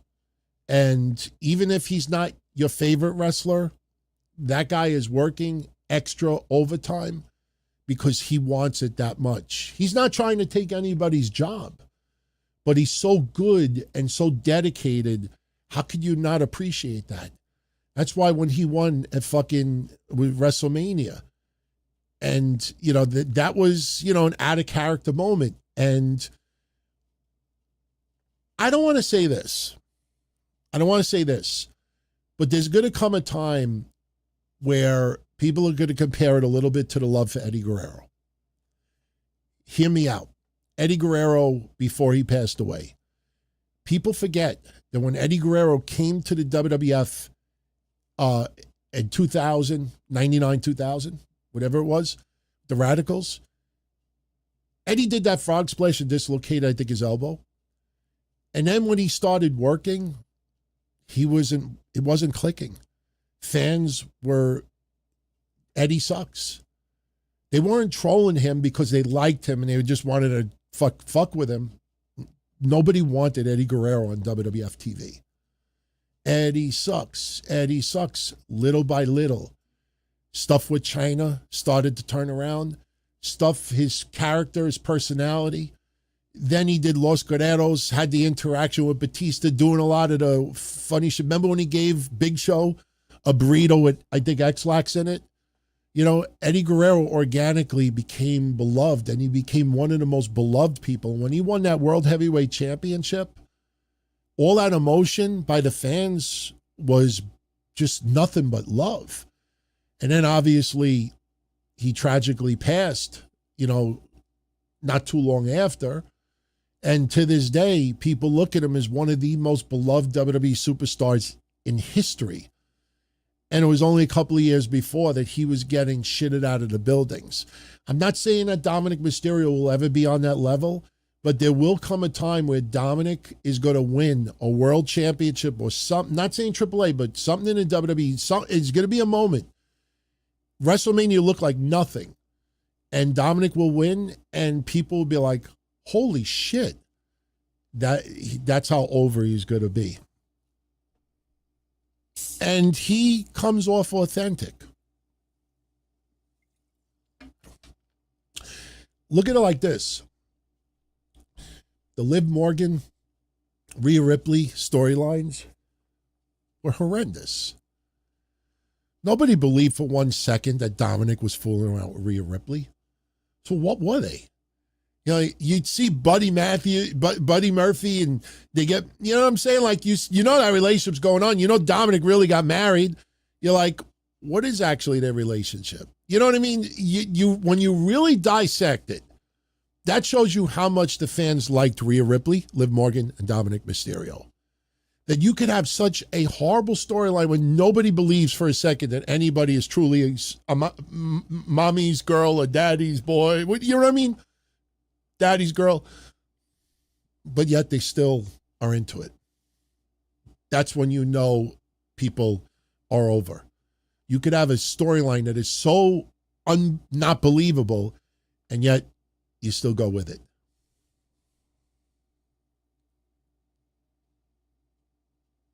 Bobby Means, who'd I have put on the NXT Women's title? Would I have it get put on Lola Vice? You have to put it on Lola Vice sooner or later. I don't know who is going to dethrone JCJ now. You know, could it be Jordan Grace down the line? Could it be Blake Monroe down the line? Could it be, you know, Lola Vice still? Any of that is possible. I mean, I think we all agree. I mean, at some point, Blake Monroe is becoming champion. I think we all agree on that. Jordan Grace is going to win gold. I mean, right now she has such a good TNA legacy that it's not urgent. You know, so they're doing good by diverting that, by having a feud with Blake Monroe. Blake Monroe, I think her match yesterday was the best match that she's had so far in WWE, and it wasn't even like a wrestling match. It was just a brawl, weaponized cage match. So you have women. Some people feel that Jada Parker down the line will become a champion. They obviously got something in mind, and maybe someone has to get through a few more hurdles to finally get to JC Jane, or maybe Lola Vice has to deal with somebody else before then. But they have someone clearly set to dethrone JC Jane, and I do not believe it's a TNA woman. And I again, in 2 weeks, we have NXT InVasion. TNA versus NXT, Tuesday, October 7th. Remember, that's Title Tuesday. That goes head-to-head with AEW Dynamite. And believe it or not, for anybody that's going to say to me, DT, what do you think the ratings are going to be?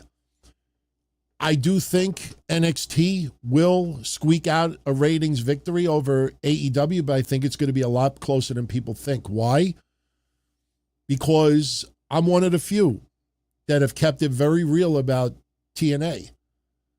Don't give me, it's only in 35 million homes. Yeah, they had even less homes 7 years ago when they were doing triple the ratings. What is your point? Well, there's more options now to watch. Yeah, but people aren't going out of their way to find alternative options to watch TNA. My point is that TNA isn't suddenly going to be this crazy ratings grab because they're on NXT television. It's just not the case. I just want to know, are they going to do something special with Joe Hendry? I said something joking around last Sunday, and it got a lot of people's attention. It was the last Sunday or last Monday, and I said, wouldn't it be something if Joe Hendry ends up being like a mole or something? Because he's still employed with TNA, but everybody feels like he's kind of turned into an NXT guy. And I wonder if someone ends up being a mole. Maybe an NXT guy for TNA or vice versa. But I'm looking forward to this. But is it going to be this mega ratings grab? No, it's not.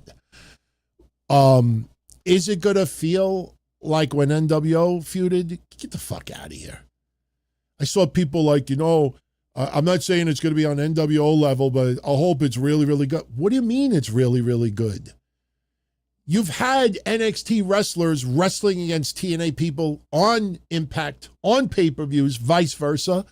What do you think is different now? What is different? Whoa, it's called InVasion. The fuck does that mean? Like, keep it in perspective. It's going to be a fun show. But at the end of the day, this isn't going to move any major needles. This is, if anything, I want to see TNA announce a TV deal with CW. We're taking over CW. Not on Tuesday nights, obviously, but I want to see TNA land a TV deal with CW. Maybe you can have a split screen. Ava, well, you can't really do that because who's going to... Oh, actually you can. Ava Rain and Santino Marella. The show says it's on CW, but I'm looking forward to it. But I do believe AEW Dynamite will draw a better number. Because remember this. A lot of people do not feel Wednesday night is wrestling night anymore. Less people do. Edge, Adam Copeland debuted on AEW 2 years ago this week. And the rating was 800,000. The week prior was almost 900,000. In 2 years, their ratings have gone from almost 900,000 to almost 600,000. That is, if my math is correct, almost a 50% drop. Nobody talks about that, obviously. But my point is, people have stopped feeling that Wednesday night is wrestling night. But consistently when NXT, 600,000, give or take a little bit, they feel that wrestling is a Tuesday night. So now you have AEW also on the Tuesday night. So you're going to have AEW fans changing from Wednesday to Tuesday. And you have existing NXT fans tuning in on Tuesday, which they already do. And then you get a couple of channel surfing. And if AEW could give people certain types of matches where if they change the channel and they're like, you know what? All right, I'll stay on AEW for a little while and I'll find out what happened on NXT later. That's when you can do something with numbers. Mercedes Moné did not hit almost 1 million viewers. Believe it or not, I still have this thumbnail in my computer. I don't know why. This was March of 2024. I think that's right around the time where she debuted. 801, 800,000, 747. As I coined it, no mil Monet, nada for Okada, and nil for Will. No million. No million. And I hate when people say, oh, well, the quarter hour. You want people to watch the whole fucking show, not just the quarter hour. So, all right. We're going to wrap this up in 4 minutes. We're almost at 2 hours. So I'll be back tomorrow night after Raw, which should be around 9:30 p.m. Eastern. I have some new artwork being delivered this week. So we'll finally start changing the backdrop a little bit.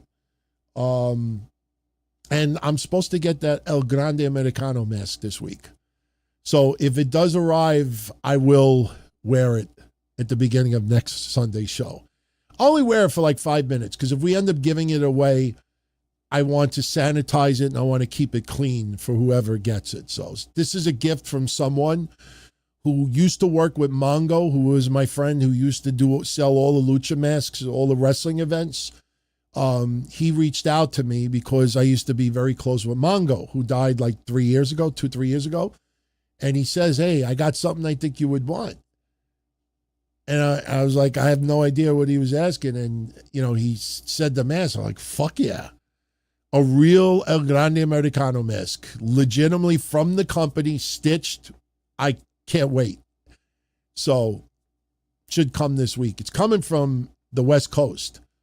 So, I'll definitely show it to you all next week. So,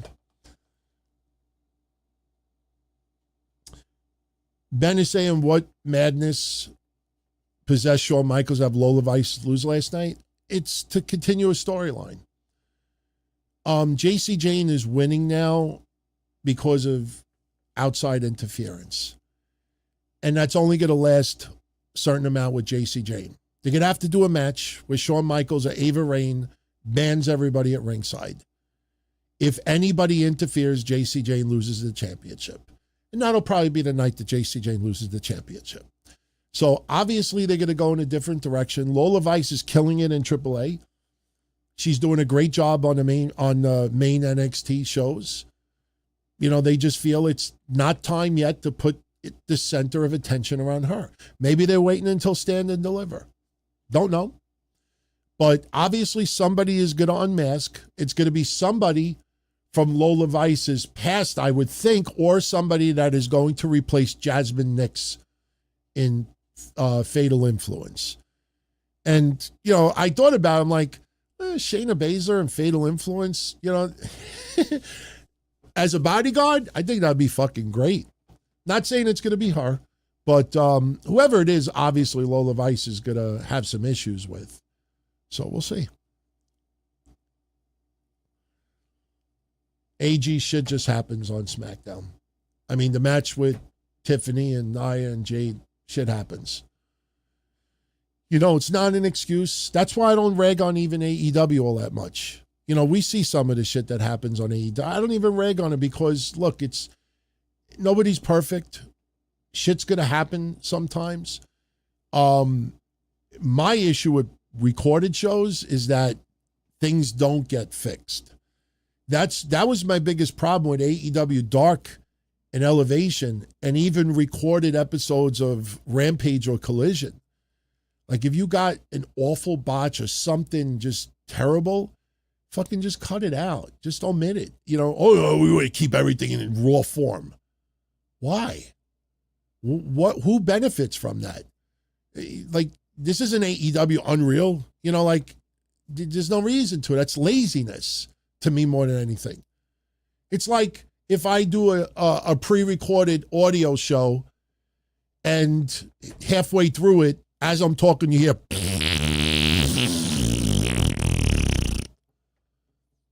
and I do the show and it's over and I know I'm looking at my audio in front of me and I splice the intro and I look 2 hours in and I see this weird graph and I know it's a fart and I leave it in real form.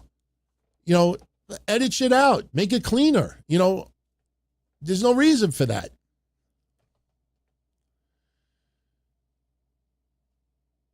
Okay, let's take 2 more and let's jet. AJ says it was Nia's fault in his opinion. She's the most experienced person in the ring. The most experienced could still botch. And the most inexperienced could botch. It's timing.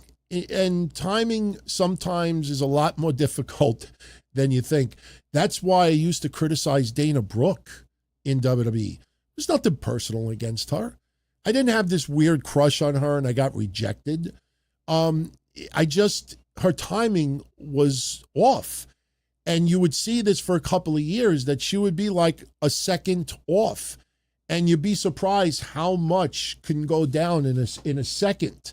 And if you can't get that timing right, and sometimes you even slip a little bit. Sometimes it could be a little thing of sweat on the floor, or you twist your ankle a little bit, or you kind of like step the wrong way, and that could be enough. You want a good example? I'll give you a great example. LA Knight. How many times do we see in his matches now where he jumps to the middle rope or he does the suplex off the top rope or the middle rope? When he does that, people forget when he first started in the WWE, and I'm not saying Max Dupree, when he started doing LA Knight and would do that spot, he would slip a couple of times. I remember clearly him slipping a couple of times.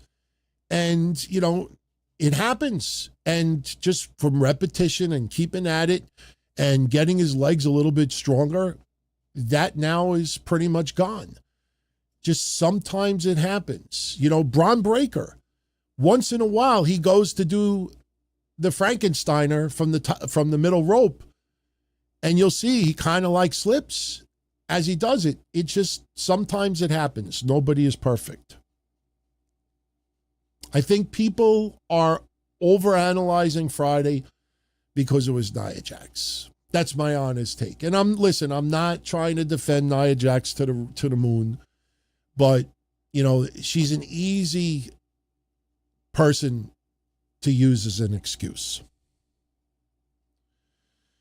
My thoughts on Jeff Jarrett beating up Mae Young and Moolah, hitting him with the guitar. They took a lot of bumps back then. They went through tables. They took guitar shots. We got to see Mae Young's puppies. It's interesting to look back and see, how much they did. But the idea was that they would be active into each decade. And, it's a shame that WWE has to hide the love for Fabulous Moolah.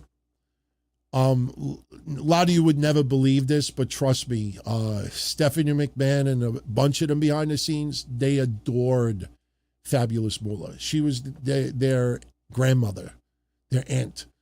We heard the controversy about Moolah when she was, the head person in the 50s, the 60s, even the 70s, taking advantage of women. Yeah, it really was, true. But they have to hide their love for her because of the backlash from Dark Side of the Ring and, some of the accusations that were made public, and, they have to hide it now. It's a shame. It's a shame. But, I still think Vince McMahon will be at the Hall of Fame next year. So, all right.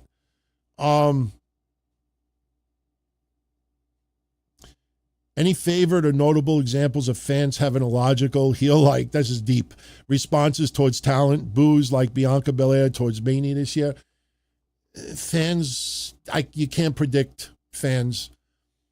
The only thing I'll say in closing is the accusations that people made recently that international fans don't like black stars, to me, is one of the dumbest.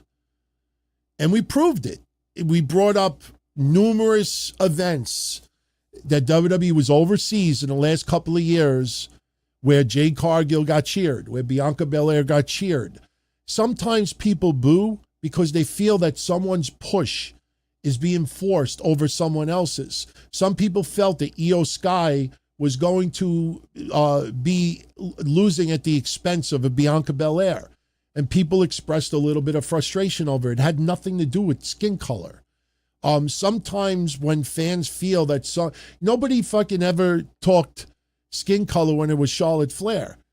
Well, DT, because she was white. My point is that, just because someone who is getting a little bit too much handed to them, is white, doesn't mean that they're not getting shit handed to them. And then when someone is black and they're getting something handed to them, then suddenly it's a race thing.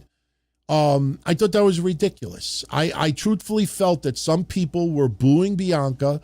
Bianca is arguably the top woman in WWE. She is the top ambassador. Her and Montez Ford are great representatives for WWE. She is classy. She is a role model. She is great through and through. With that said, when people start feeling that, oh, she's out with injury, she comes back and she's almost right back in the mix for a title, and meanwhile they see someone else working hard and working week after week after week and organically getting themselves over, and now they feel like that person's being slighted a little bit at the expense of Bianca Belair, yeah, people will boo. And it doesn't mean it's a black thing. And that's the thing that upset me the most recently. Because stop insisting that when someone is getting booed and they happen to be black, it's because they're black. To me, that is just so ignorant and shallow. And the people accusing other people of being racist are the ones themselves. It's just like I said at the beginning of the show. The people who were criticizing Gail Kim for being shallow and not liking deathmatch wrestling, they're even shallower because they can't respect the fact that, okay, she's not a fan of deathmatch wrestling. I don't like watching horror films anymore. I'm not a fan of horror films anymore. Growing up, I loved them. Now I don't like watching them. Does that mean I hate movies? No. I have a right to not want to watch horror films. That doesn't make me this or make me that. And if you start ripping me to pieces because I don't like watching horror films, you're worse than me. And that's the thing that pisses me off the most. I hate when people try to make these statements and then you realize that the ones making the statements are the ones that are the problem. They're the ones that are the problem. So, all right, everybody, I'm out of here. I want to thank you very much for spending a little bit of your Sunday night with yours truly. So once again, we will be live Monday night right after Raw. Again, it should be around 9:30, 9:40 p.m. Eastern. We start immediately after in our Discord channel, DTKCDiscord.com, DTKCDiscord.com. And then this week, same routine with the shows. For our Patreon, oh, I almost forgot. I'm sorry for waiting till the end. Congrats to Ronnie C. He won the predictions contest for WrestlePalooza here on YouTube. Steven DeSanta won on Patreon. I already hooked him up with his prize. He tied with David Levy, but Ronnie won the tiebreaker, the match between Cena and Brock Lesnar. So, Ronnie, if you hear this, just drop me an email, dontony@dontony.com. Or better yet, you're on Patreon too. Send me a DM on Patreon, and I'll hook you up. So, everyone, I'll be back next Sunday, possibly masked And we'll have another banger of a show. So I thank you all. Much love. And I'll catch you all in the next one. Ciao. As far back as I can remember, I always wanted to be a podcaster. For me to live any other way was nuts. To me, those goody-good people who worked shitty jobs for bum paychecks and took the subway to work every day and worried about their bills were dead. I mean, they were suckers. They had no balls. If I wanted something, I just took it. I ran everything. I paid the bills. I paid the host. I even paid the masked maniac. Everybody had their hands out. Everything was for the taking. We always called each other good fellas. You would always hear from somebody. You're gonna like Don Tony. He's all right. He's a good fella. He's one of us. But if you're part of my crew, nobody ever tells you they're gonna get rid of you. It doesn't happen that way.